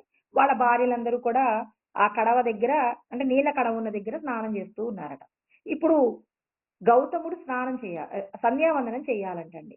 సంధ్యావందనం చేయాలంటే నీళ్లు గావాలి. నీళ్లు గావాలి గాబట్టి గౌతమ ముని యొక్క శిష్యుడు నీళ్లు తీసుకొద్దామని వాళ్ళ శిష్యులు గౌతమ ముని శిష్యులు ఏం చేశారు, ఆ నీళ్ల దగ్గరికి వెళ్తే అక్కడ ఆడవాళ్ళు స్నానం చేస్తూ ఉన్నారు. అప్పుడు వీళ్ళన్నారట, మునుల యొక్క భార్యలు స్నానం చేస్తుంటే ఏమన్నారంటే, "అమ్మా! సంధ్యావందనం కోసమని చెప్పి గౌతమ మునికి మేము నీళ్లు తీసుకెళ్తాం. ఒక్క బిందె నీళ్లు తీసుకొని వెళ్ళిపోతాం" అన్ని అంటే వాళ్ళన్నారట, "ఏరా కళ్ళు కనిపించటం లేదా మీకు? మేమిక్కడ మునుల భార్యలం స్నానం చేస్తున్నాం. ఆ మాత్రం వినయం మీకు లేదా? స్నానం చేసేంత వరకు మీరు ఆగలేరా?" అంటే మరి బ్రహ్మచారులుగా ఉన్నటువంటి శిష్యులు అక్కడ వాళ్ళందరూ స్నానం చేస్తూ ఉంటే వీళ్ళక్కడ ఉండగలుగుతారా? వెంటనే వీళ్ళు వెనక్కి వెళ్ళిపోయి అహల్యకు చెప్పారట. "అమ్మ మేము నీళ్లు తీసుకురాలేము. అలా పలానా వాళ్ళు స్నానం చేస్తున్నారు. ఇలా అన్నారని" చెప్పారట. వెంటనే అహల్య వచ్చేసి గబగబా వాళ్ళందరూ స్నానాలు చేస్తుంటే వచ్చి ఒక కడవలో నీళ్లు తీసుకొని, ఒక బిందెలో నీళ్లు తీసుకొని తను వెళ్ళిపోయిందట. అలా వెళ్ళిపోతుంటే ఈ మునుల భార్యలన్నారట, "అహల్యకు ఎంత అహంకారం ఉంది. కనీసం మమ్మల్ని పలకరించకుండానే అక్కడ కడవలో ఉన్న నీళ్లు బిందెడు ముంచుకొని తీసుకెళ్ళింది. మమ్మల్ని పలకరించలేదు. మేమంత లోకువా" అని చెప్పేసి ఆ మునులను అంటే తమ భర్తలను రెచ్చగొట్టారట. రెచ్చగొట్టగానే వాళ్ళకేమనిపించింది? ఆహా! గౌతముడికి, గౌతముడి యొక్క భార్యకి ఇంత అహంకారమా? వీళ్ళని ఆశ్రమంలో లేకుండా చేస్తామని చెప్పి గణపతి హోమం చేశారట. గణపతి హోమం చేస్తే గణపతి దేవుడు మనం చేసినటువంటి దేవతలకేం చేస్తారు? కృష్ణ పరమాత్మ చెప్పాడండి. ఏమంటాడంటే ఆహ్, "దేవాన్ భావయతానేన తే దేవా భావయంతు వః పరస్పరం భావయంతః శ్రేయః పరమవాప్స్యత" అని చెప్పి కృష్ణ పరమాత్మ 3వ అధ్యాయంలో 11వ శ్లోకంలో చెప్తారనమాట. అంటే మీరు దేవతలను పూజించండి. దేవతల ద్వారా వాళ్ళు సంతుష్టులయ్యారంటే మీ కోరికలను తీరుస్తారు. ఇలా మీరు సంతోషంగా ఉండండి. భూలోకంలో ఉన్న మనుషులు, దేవతలు ఒకరినొకరు ఇచ్చిపుచ్చుకుంటూ సంతోషంగా ఉండండని చెప్పేసి మీరేమో పూజలు చేయండి. ఆ పూజల ద్వారా వాళ్ళు ఏం చేస్తారు? సంతృప్తి పొందుతారు. మీరు కోరిన కోరికలు తీరుస్తానన్నారు. ఆ నియమం ప్రకారంగానే మునులందరూ కూడా గణపతి హోమం చేశారు. గణపతి దేవుణ్ణి పిలిపించారు. ఇప్పుడు వినాయకుడు ప్రత్యక్షమయ్యాడు. ఏంటి మీ కోరిక అంటే, ఈ గౌతమ మునిని ఈ ఆశ్రమంలో నుంచి పంపించేయాలి. అంటే ఫస్ట్ బుద్ధి చెప్పే ప్రయత్నం చేస్తాడు. ఇలా చేయకూడదు. ఆయన మీకు కరువు సంభవించిన సమయంలో ఎంతో తపస్సు చేసి ఇంతమందికి కూడా ఆశ్రయం ఇచ్చారు. మీరలా చేయకూడదంటే, "నువ్వు మాకు నీతులు చెప్పడానికి రాలేదు. మేము తపస్సు చేశాము. మేము పూజ చేశాము. మీకు నచ్చింది. మీరొచ్చారు. మా యొక్క కోరికను తీర్చడం మీ ధర్మం" అంటే, "సరే మీ కర్మ" అన్నాడట. "సరే మీ యొక్క కోరికను తీరుస్తానన్నాడట." ఇప్పుడు గౌతమ ముని ఉన్న చోట ఒక ఆవట పొలంలో గడ్డి మేస్తూ ఉందట. గడ్డి మేస్తుంటే గౌతమ ముని ఏం చేశాడు? ఒక ఎండిపోయినటువంటి గడ్డి పరక తీసుకొని ఆ ఆవు మీద వేశాడట. అలా వేయగానే ఆవు ఏమైందంటే ఒక్కసారి కింద పడిపోయి చనిపోయిందట. చనిపోగానే గౌతమ ముని బాధపడుతున్నాడు. అయ్యో! నాకు గోహత్యా పాతకం వచ్చేసింది. కానీ ఆలోచించలేదండి. అయ్యో! నేను వేసినటువంటి ఎండిపోయినటువంటి గడ్డి పరకకి ఆవెలా చనిపోతుంది? ఇందులో ఏమైనా మాయ ఉందా అని ఆయన అప్పటికప్పుడు కూడా ఏం జరిగిందో వెనక్కి దర్శనం చేయగలిగిన శక్తి ఉన్నటువంటి ఆయన గౌతమ మునండి. అంటే మనమేం చేస్తాం? ఇప్పుడు మనకేదైనా కష్టం రాగానే వెనక్కి, ముందుకు ఆలోచిస్తాం. మనకెందుకు ఈ కష్టం వచ్చింది? పలానా ఆయన చేసుంటాడు. ఆయన యొక్క దుర్మార్గమైన ఆలోచనలే ఇవాళ మనకి కష్టం రావడం అని మనం వెంటనే వాళ్ళ మీద కక్ష తీర్చుకునే ప్రయత్నం చేస్తాం. ఎందుకు ఇలాంటి వాళ్ళ యొక్క కథలు తెలుసుకోవాలి? వాళ్ళ యొక్క త్యాగం ఎంత గొప్పదో తెలుసుకున్నప్పుడు నిజంగా నువ్వు పరమాత్మను చేరాలనుకుంటే ఇలాంటి విషయాలన్నీ తెలుసుకుంటూ మనము కూడా మనకు కలిగిన పరిస్థితులను విచారణ చేసుకుంటూ ప్రతి దానిలో మంచినే చూసుకుంటూ వెళ్ళాలండి. అంతేగాని వాళ్ళు నాకిలా ఎందుకు చేశారు? నాకెందుకు ఇంత ద్రోహం చేశారని అవతలి వాళ్ళని తప్పుపడుతూ మన యొక్క కాలాన్ని వృధా చేసుకోవడం కన్నా, మన యొక్క సమయాన్ని ఎలా సద్వినియోగం చేసుకోవాలో ఇక్కడ గౌతమ ముని ద్వారా మనం తెలుసుకుంటున్నామనమాట. గౌతమ ముని అదేం ఆలోచించలేదు. గోహత్య పాతకం నాకు అంటుకుందని ఏడుస్తుంటే ఆ మునులు అందరూ వచ్చేసారండి. ఆ మునులందరూ వచ్చి, "నువ్వు గోహత్య చేశావు. కాబట్టి నువ్వు ఈ ఆశ్రమం విడిచి నువ్వు, నీ భార్య, నీ శిష్యులు, నీ పిల్లలందరూ వెళ్ళిపోండి" అన్నారు. పాపం అలా వెళ్ళిపోయారండి. ఒక నెల రోజుల పాటు అలా వెళ్ళి వచ్చారనమాట. గౌతమ ముని మళ్ళీ వెనక్కొచ్చి అన్నాడు, "ఎంతకాలమని నేను అలా ఇల్లు వదిలేసి, ఆశ్రమం వదిలేసి తిరగను. నాకేదో ఒక హ్మ్, విముక్తి కోసం అంటే నేను గోహత్య పాతకంలోంచి బయటపడటానికి కావాల్సినటువంటి ఏదైనా నాకు పాప విమోచనం కావాలి. నాకు దానికి ఏదైనా ఒక ఉపాయం చెప్పండి" అంటే, "నువ్వేం చేస్తావంటే భగీరథుడు ఎలా అయితే గంగను భూమి మీదకు తీసుకొచ్చారో, అదే విధంగా నువ్వు శివుడికి తపస్సు చేసి, శివుడి శివుడి దగ్గర నుంచి నువ్వేం చేయాలి? ఆ గంగా జలాన్ని భూమి మీదకు తీసుకొచ్చి, ఇక్కడున్నటువంటి కరువునంతా కూడా పోగొట్టవలసి ఉంటుంది అని చెప్పేసి చెప్పాడట. చెప్తే పాపం ఆయనేం చేశాడు, న్ నా అంటే నా యొక్క శాప విమోచనం జరగాలి, గోహత్యా పాతకం పోవాలంటే నేనిది చెయ్యాలని ఎంతో ఘోరమైనటువంటి తపస్సు చేస్తే పరమేశ్వరుడు ప్రత్యక్షమయ్యాడట. పరమేశ్వరుడు ప్రత్యక్షమైన వెంటనే ఈయన గౌతమ ముని నమస్కరించి, "స్వామి, నా యొక్క గోహత్యా పాతకాన్ని పోగొట్టండి స్వామి" అని చెప్పేసి కంటికి కడివెడి ఏడ్చాడట. అలా ఏడవగానే పరమేశ్వరుడన్నారట, "నీవు నా కోసం నువ్వసలు నిజంగా గోవుని హత్య చేశావా లేదా? ఒక్కసారి నువ్వు వెనక్కి తిరిగి చూడు. వెనక్కి తిరిగి చూడు అంటే గతంలో ఏం జరిగిందో ఈ అంటే నిజంగా నువ్వు ఆవుని చంపావా? ఆవు చావడానికి ఎవరైనా అంటే వాళ్ళు చేసినటువంటి ఏదైనా వాళ్ళ యొక్క పథకం ఉందా? వాళ్ళ యొక్క తపస్సుందా? నువ్వు గమనించు" అని చెప్పి ఈయనని ఏం చేశారు? మరి గతాన్ని దర్శనం చేయగలిగేట్టుగా ఈయన కోరాడట. శివుడు కోరాడట. శివుడు కోరగానే గౌతమ ముని ఒకసారి అసలు ఆవు ఎలా చనిపోయింది? చనిపోవడానికి మూలాలేంటి? ఎవరి దగ్గర నుంచి ఎవరు తపస్సు చేశారు? ఎవరు చేశారు ఈ మాయ అంతా కనిపెట్టి అలా కనిపెట్టి ఆయన అనుకున్నాడట. అయినా పరమ సంతోషపడ్డాడట. "స్వామి, ఎవరైతే ఏంటి స్వామి, నాకసలు మిమ్మల్ని దర్శనం చేసుకోవాలన్న కోరిక నాకెప్పుడూ కలగలేదు. ఇవాళ వాళ్ళ వలననే వాళ్ళు ఎందుకైనా కావచ్చు కానీ, వాళ్ళు నన్నేం చేశారు, మీ యొక్క దర్శనాన్ని పొందడానికి కావలసినటువంటి ప్రేరణ వాళ్ళ వల్లనే పొందాను." అంటే చూడండి, జరిగినటువంటి దానిలో నష్టాన్ని చూసేటటువంటి మనస్తత్వం మనది. గౌతమ ముని మాత్రం వాళ్ళు గనక నాకు గనక ఈ విధంగా నన్ను ఇబ్బంది పెట్టి ఉండకపోతే నేనివాళ పరమశివుడి యొక్క దర్శనం చేసి ఉండేవాడని కానే కాదు. పరమశివుడి యొక్క దర్శనం చేయగలిగినంత మహత్తు నాకు దొరికిందంటే ఇవాళ వాళ్ళ యొక్క ప్రయత్నమే అని చెప్పేసి పరమ సంతోషాన్ని పొందారట. శత్రువుని కూడా ఇప్పుడు వాళ్ళనేం చేశారు? దైవంగా మార్చేసుకున్నాడండి గౌతమ ముని. అయితే ఇప్పుడు అడిగాడట. "ఏం కావాలి నాయనా నీకు" అనంటే శివుడిని గౌతమ మునిని అడిగాడట శివుడు. అడిగితే గౌతమ ముని అన్నారట, "మీరు ఒకసారి ఈ నేలంతా కూడా కరువుతో తాండవం చేస్తుంది. మరొకసారి ఆ గంగాదేవిని ఒకసారి కిందకు పంపించండి" అంటే, "సరే నాయనా" అని చెప్పేసి అన్నారట. ఇప్పుడు గంగాదేవికి కోపమొచ్చింది. గంగాదేవి కేవలం గౌతమ మునిని మాత్రమే తడిపి వెంటనే శివుడి యొక్క శిరస్సులోకి వెళ్ళిపోయిందట. "నాయనా, ఇప్పుడు నిన్ను తడిపాను అనట్లేదండి. నీకు అభిషేకం చేశాను. గంగాజలం చేత నీకు అభిషేకం చేశాను. ఇక చాలు" అన్నారట. అంటే ఇక నువ్వు పునీతుడివి అయిపోయావు గదా! ఇంక నీకు చాలు కదా! అంటే, "లేదమ్మా, ఎంతో మంది కష్టంలో ఉన్నారు. ఆ కరువుని తీర్చడానికి మీరు మళ్ళీ భూమి మీదకి రావాలి" అంటే గౌతముడి యొక్క కోరిక మేరకు గంగాదేవి గౌతముడి పేరు మీదుగానే ఆ అమ్మవారు వచ్చేసిందట. గంగాదేవి కిందకొచ్చేసిందట.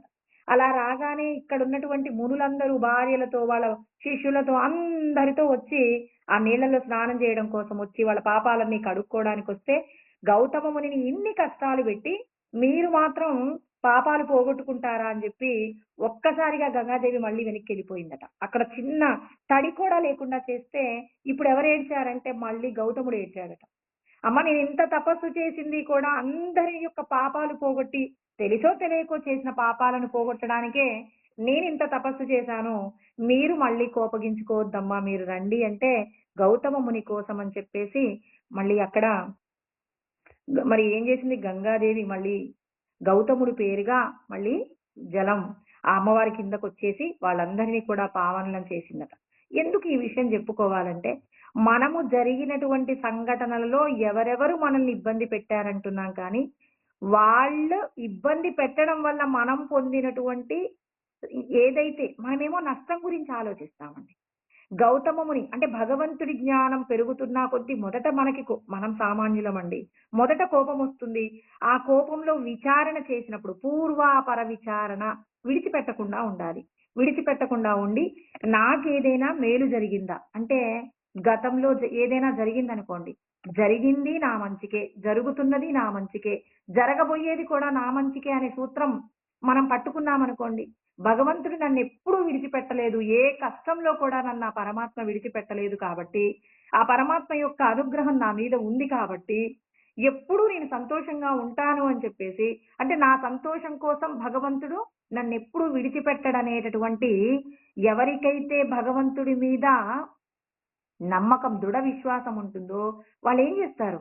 మరి ఎవరో తప్పు చేశారు, తప్పు చేసిన వారికి శిక్ష పడాలని కాకుండా, ఆ తప్పు ద్వారా అంటే వాళ్ళు మనల్ని తప్పు చేశామన్నప్పుడు, మనం చేసిన ప్రయత్నము భగవంతుడు ద్వారా ఇతరులకు మేలు జరిగేలాగానే మనం ప్రయత్నం చేయాలి కానీ, వేరొకరిని ఇబ్బంది పెట్టేలాగా ఎవ్వరు కూడా ప్రయత్నం చేయకూడదండి. అందుకే పాంచభౌతికమైనటువంటి దేహమే అనుకున్నప్పుడు నన్ను పలానా వాళ్ళు ఇబ్బంది పెట్టారు అని చెప్పేసి మనం బాధపడుతున్నాం. లేకపోతే ఏదైనా సందర్భంలో అగ్ని వల్ల కానివ్వండి, జలం వల్ల కానివ్వండి, ఏదైనా గాలి దుమారాల వల్ల కానివ్వండి, మన పంట నష్టం, లేకపోతే మన ఆస్తులు నష్టమయ్యాయనుకోండి. అంటే పాంచభౌతికమైనటువంటి విషయాలనే పంచభూతాలు నాశనం చేయగలవు కానీ, ఆత్మ యొక్క శక్తిని నాశనం చేయడానికి పంచభూతాలకు కావలసిన ఆ శక్తి లేదు అనే సత్యం ఇక్కడ కృష్ణ పరమాత్మ చెప్తున్నారు. ఆ రజ్జు సర్పవదాత్మానం జీవో జ్ఞాత్వా భయం వహేత్. నాహం జీవ పరాత్మేతి జ్ఞాతాచే నిర్భయో భవేత్ అని ఆత్మబోధ ఎందు శంకరాచార్యుల వారు చెప్పారు. ఎవరు చెప్పినా ఒక్కటేనండి. వాళ్ళు చెప్పారు, వీళ్ళు చెప్పారు అంటున్నామంటే ఏంటంటే వివిధ రకాల యొక్క శాస్త్రాల అధ్యయనం చేసినప్పుడు ఏమవుతుందంటే సత్యాన్ని ఇంకా మనం తెలుసుకోగలుగుతామనమాట. అంటే శాస్త్రాలన్నీ ఒక్కటే విషయాన్ని తెలియజేస్తూ ఉన్నాయి. రజ్జు సర్పవద ఆత్మానం అంటే చీకట్లో మనం వెళ్తున్నామండి. అక్కడ ఒక తాడుని చూసి పామనుకున్నాం. అది మెత్తగా ఉంది, చల్లగా ఉంది అనుకున్నాం. అమ్మో! పామును తొక్కేసాను. ఇప్పుడు ఆ పాము నన్ను కరుస్తుందేమో అన్నప్పుడు మన మనసు ఎంతో దుఃఖాన్ని పొందుతుంది. వెంటనే మనకు సంబంధించినటువంటి కుటుంబం గుర్తొస్తుంది. వీళ్ళందరినీ ఇవాళ విడిచిపెట్టి వెళ్ళిపోతున్నాను. పాము కరిచేసింది. నేను చచ్చిపోతున్నాను. ఈ భూమితో నాకు భూలోకంలో ఉన్న వాళ్ళతో నాకు ఏ సంబంధం లేదని ఎన్నెన్నో విషయాలు ఆలోచిస్తాం. ఇప్పుడు ఆలోచిస్తూ, ఏడుస్తూ, భయపడుతూ, దుఃఖపడుతూ ఉన్నాం. పామును తొక్కేసాం. పాము నా కాలుకు చుట్టేసుకుంది. అది ఇంక కరవడానికి సిద్ధంగా ఉంది అని భయపడుతున్న టైంలో ఎవరో ఒక వ్యక్తి ఒక టార్చ్ లైట్ పట్టుకొనొచ్చాడండి. పట్టుకొని రాగానే, "ఏంటి ఇలా ఉన్నావు? భయపడుతున్నావు" అంటే, ఒక్కసారి కిందకు చూడండి" అంటున్నారు. ఏమైంది? కింద ఏముందని ఆ టార్చ్ లైట్ కిందకి తిప్పాడండి. తిప్పగానే అక్కడొక ఎవరో పిల్లలు ఆడుతూ, ఆడుతూ ఏదో ఒక తాడుని తీసుకొచ్చేసి అక్కడ పడేసిపోయారనమాట. ఆ తాడు ఎలా ఉందంటే అదేదో ప్లాస్టిక్‌దండి. ప్లాస్టిక్ తాడు అక్కడుంది. అది చల్లగా ఉంది, మెత్తగా ఉంది. ఎన్నో రకాల ఆలోచన చేశాడు. అది చూడగానే ఒక్కసారిగా ఊపిరి పీల్చుకున్నాడండి. అర్జునుడికి కలిగినటువంటి శోకం ఏంటండి?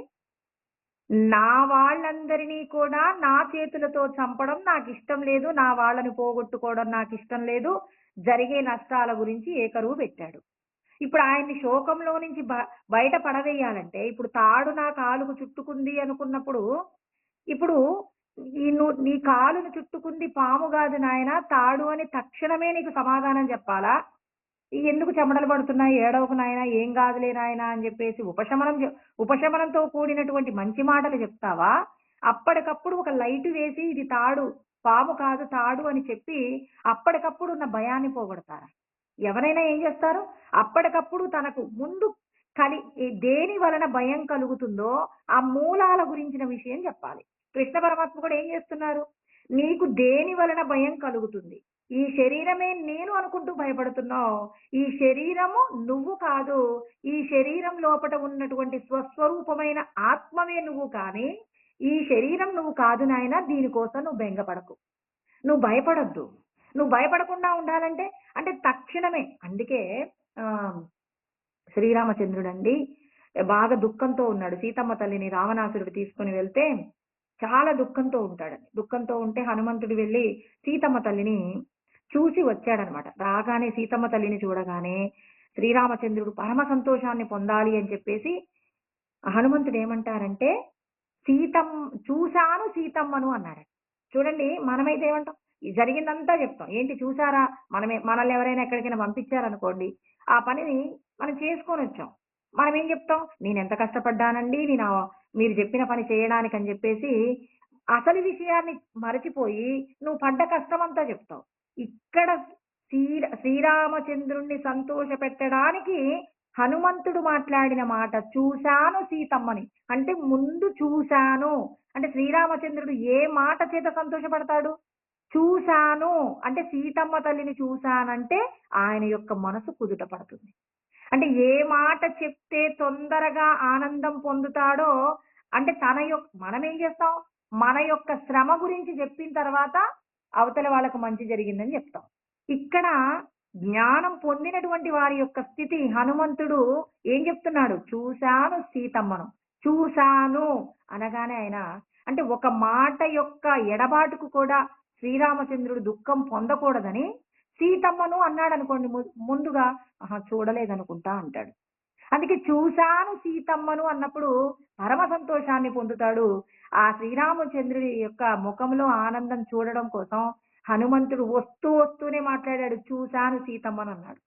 అదే విధంగా కృష్ణ పరమాత్మ అర్జునుడి యొక్క దుఃఖం తన దేహ బంధువులు అనుకున్న వాళ్ళని ఇది శాశ్వతం కాదు అని చెప్పడానికి నువ్వు ఇలా చేయకూడదు, అలా చేయకూడదు, ఎందుకు ఇలా అంటున్నావు ఏమీ చెప్పలేదండి. ఏం చెప్పాడు? నువ్వు ముందు ఆత్మవి, నువ్వు ఈ దేహం కాదు, ఈ శరీరంలో ఉన్నటువంటి సచ్చిదానంద స్వరూపమే నువ్వు, కానీ నువ్వు ఈ శరీరం కాదు నాయన. పాంచభౌతికమైనటువంటి దేహమే అని నువ్వు భ్రాంతిలో ఉన్నావు. ఆ భ్రాంతి విడిచిపెట్టు. నువ్వెవరు? నువ్వు ఇందులో ఉన్నటువంటి ఆత్మస్వరూపానివి, నాతో సమానమైనటువంటి స్వస్వరూపం. అందుకే హనుమంతుడు అంటారు శ్రీరామచంద్రుడితో, దేహ బుద్ధ్యాతు దాసోహం. దేహ బుద్ధితో చూస్తే నేను నీకు దాసుణ్ణయ్యా అంటే శ్రీరామచంద్రుడితో అంటాడనమాట. నేను దేహమే అనుకున్నప్పుడు నీవు నాకు యజమానివి, నీకు నేను దాసుడను. మరి జీవబుద్ధ్యాతు త్వదంశ, జీవంగా నన్ను చూశారనుకోండి, నీ యొక్క అంశను నేను. అదే నువ్వు నేను అనుకున్నామనుకోండి, త్వమేవాహం అంటే ఆత్మబుద్ధ్యాతు, ఆత్మగా నన్ను నేను తెలుసుకున్నప్పుడు నువ్వు నేను ఒకటే. మన ఇద్దరికి ఏం తేడా లేదు. ఆ అంశగా జీవంగా మాట్లాడినప్పుడు మాత్రం నీ అంశనన్నాడు, దేహంగా అయినప్పుడు నీ దాసుడని అన్నాడనమాట. ఇక్కడ కూడా మరి తన యొక్క స్వస్వరూపాన్ని ముందుగా చెప్తున్నాడనమాట.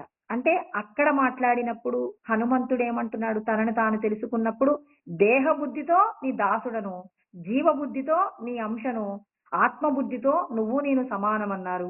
ఇక్కడ కృష్ణ పరమాత్మ మరి దేహమే నేను అని బాధపడుతున్నటువంటి వ్యక్తికి నువ్వు ఆత్మవి అనేటటువంటి జ్ఞానం చెప్పారు. అంటే మనందరికీ చెప్తున్నారనమాట. ఎందుకు అర్జున అర్జున అంటున్నావు? నేను ఈ దేహం కాదు, నేను సచ్చిదానందమే అన్నప్పుడు ఇక్కడ మేఘాలు నిన్నేమైనా చేస్తాయా? మేఘాలు గర్జిస్తుంటే ఆ మెరుపులు ఉరుములు నీ మీద పడితే నువ్వు చనిపోతావన్న బెంగ ఉంటుందా? ఆ బెంగ లేనటువంటి వాళ్ళు ఎక్కడైనా కానీ ఒక నదిలోకి వెళ్ళి అక్కడ మేఘాలు గర్జిస్తున్నా నిలబడగలుగుతారు. ఎక్కడైనా నిలబడగలుగుతారు. మనం మన ఇంట్లో ఉండి ఆ ఉరుములకి భయపడుతూ అర్జున పాల్గొన అని చెప్పేసి మనం ఏం చేస్తున్నాం? ఈ దేహానికి సంబంధించిన ఏ నష్టం వస్తుందో, నేను చనిపోతానేమో, నా మీద ప్రమాదం జరుగుతుందేమోనని అనుక్షణం భయపడుతున్నాం. అందుకే నువ్వు భయపడకుండా ఉండాలంటే మనందరికీ కృష్ణ పరమాత్మ చెప్పిన జ్ఞానం నువ్వేంటి? నువ్వు ఆత్మవి, నువ్వు ఈ దేహం కాదు. ఇక్కడ అందుకే చీకట్లో తాడును చూసి పాము అనుకుంటున్న వ్యక్తికి ముందుగా ఏం చెప్పాడు? ఇది తాడు కాదు పాము అని చెప్పాడా? ఇది పాము కాదు తాడు అన్నాడు. నువ్వు పాము అనుకుంటున్నావు నాయన, పాము కాదు, ఇది తాడు, ఒకసారి కింది చూసుకో అన్నాడు. చూసుకున్న తర్వాత అప్పుడు ఏమైంది? నాహం జీవ, నేను జీవుడను కాదు. మనకి కూడా ఇప్పుడు కృష్ణ పరమాత్మ చెప్తున్నారు, నేను ఈ దేహం కాదు అనుకున్నప్పుడు మనకేమవుతుందంటే ఈ దేహ సంబంధమైన విషయాల మీద కాస్త ఉపశమనం దొరుకుతుందన్నమాట.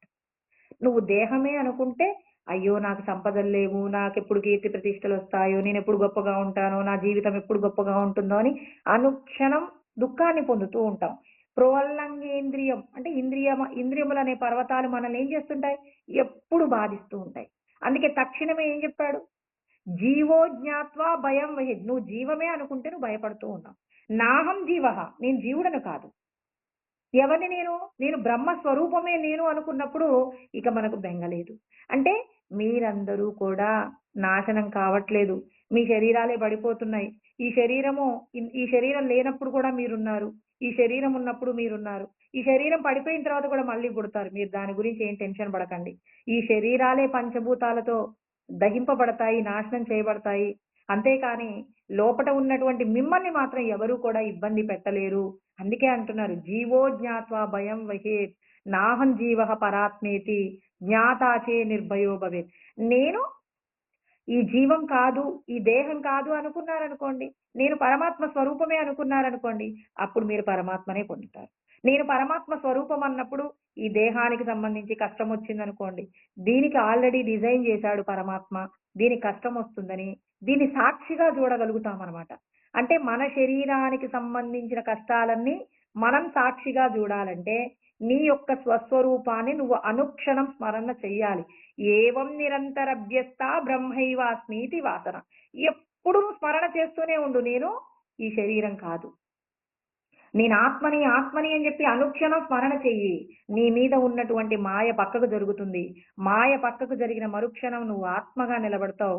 ఈ దేహ సంబంధమైన విషయాలన్నీ నువ్వు ఎలా చూస్తావు? సాక్షిగా చూడగలుగుతావు. కాబట్టి ఇక్కడ నిన్నేది కూడా ఏమీ చేయలేదు.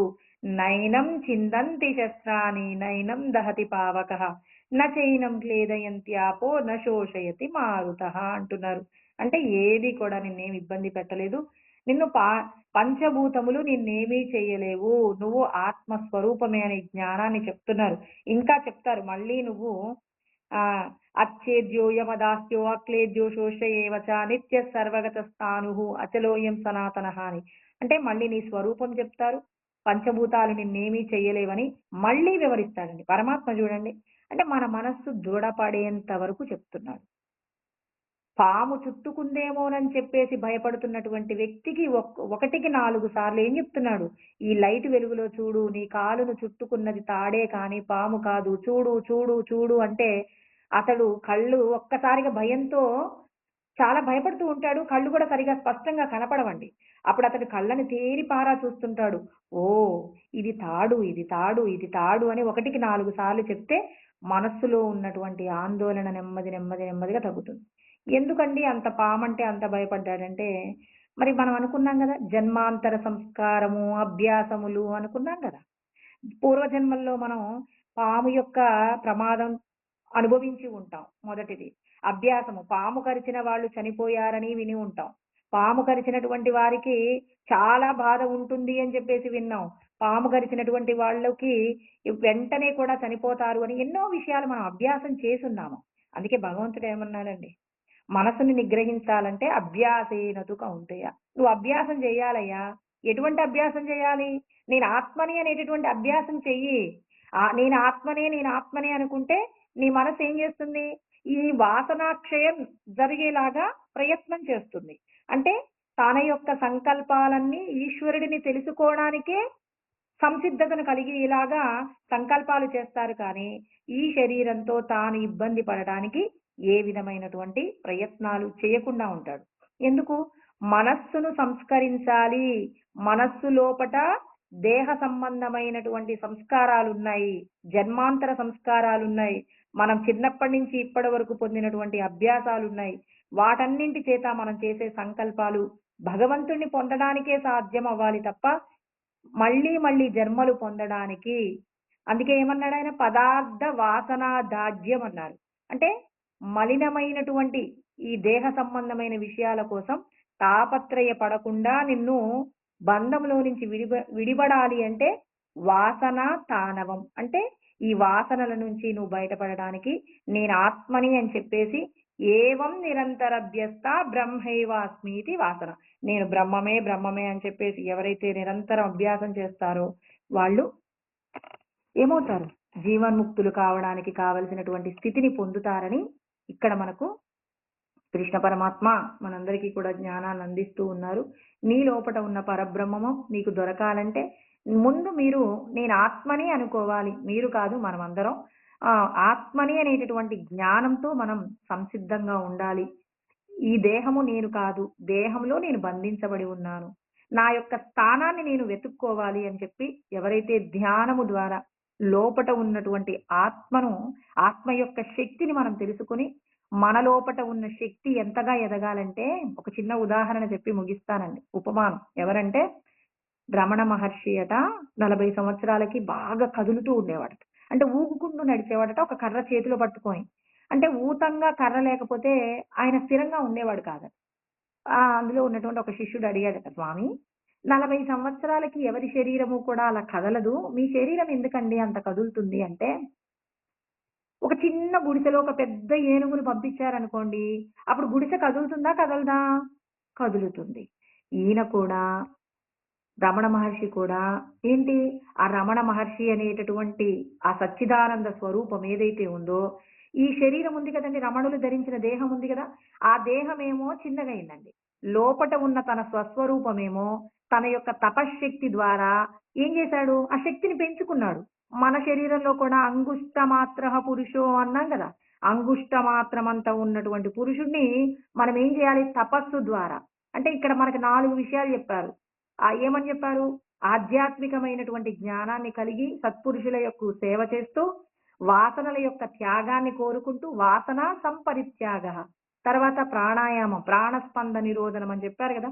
ప్రాణాయామం ఇవన్నీ చేస్తూ ధ్యానమునందు భగవంతుడిని దర్శిస్తే, ఆ దర్శనం చేసినప్పుడు మన యొక్క ఆత్మ యొక్క శక్తి పెరుగుతున్నప్పుడు మన శరీరం కూడా ఏమవుతుందంటే తట్టుకోగలిగిన శక్తిని కోల్పోతుందనమాట. అందుకే ఆత్మానుభూతిని పొందుతున్నటువంటి వాళ్ళు వాళ్ళ యొక్క శరీరం ఎలా ఉంటుంది అంటే కదులుతుందండి. వాళ్ళు కదిలిపోతుంటారు. స్థిరంగా ఉండదు వాళ్ళ శరీరం.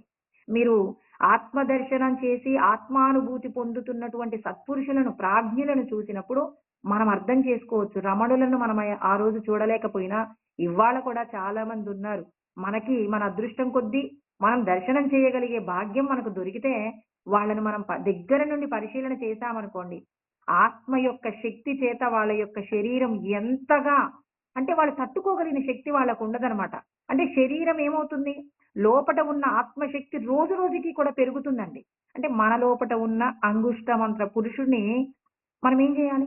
మనం కూడా పెంచుకునే ప్రయత్నంగా భగవంతుడు చెప్పిన సాధనలన్నీ చేస్తూ, ఎవరైతే మనస్సు యొక్క నాశము చేసుకోగలుగుతారో ప్రయత్నం చేత, వాళ్ళు భగవంతుడిని పొందుతారు. అంటే ముందు నీకేం కావాలి? నేను ఆత్మనే అనేటటువంటి భావనను దృఢపరుచుకోవాలి అని చెప్పడానికి, తర్వాత ఇంకా మళ్ళీ ఇంకా కొన్ని శ్లోకాలలో కృష్ణ పరమాత్మ మనందరికీ కూడా జ్ఞానాన్ని అందిస్తూ ఉన్నారు. వాటిని మళ్ళీ తెలుసుకుందామండి. ఓం సహనావవతు సహనౌ భునక్తు సహ వీర్యం కరవావహై తేజస్వినావధీతమస్తు మా విద్విషావహై. ఓం శాంతి శాంతి శాంతి. ఓం ఆప్యాయంతు మమాంగాని వాక్ప్రాణచక్షుః శ్రోత్రమతో బలమింద్రియాణి చ సర్వాణి సర్వం బ్రహ్మోపనిషదం మా అహం బ్రహ్మ నిరాకుర్యాం మా బ్రహ్మ నిరాకరణోద నిరాకరణమస్వ నిరాకరణం మే అస్తు తదాత్మని నిరతేయా ఉపనిషత్సు ధర్మాస్తే మయి సంతు. ఓం శాంతి శాంతి శాంతి.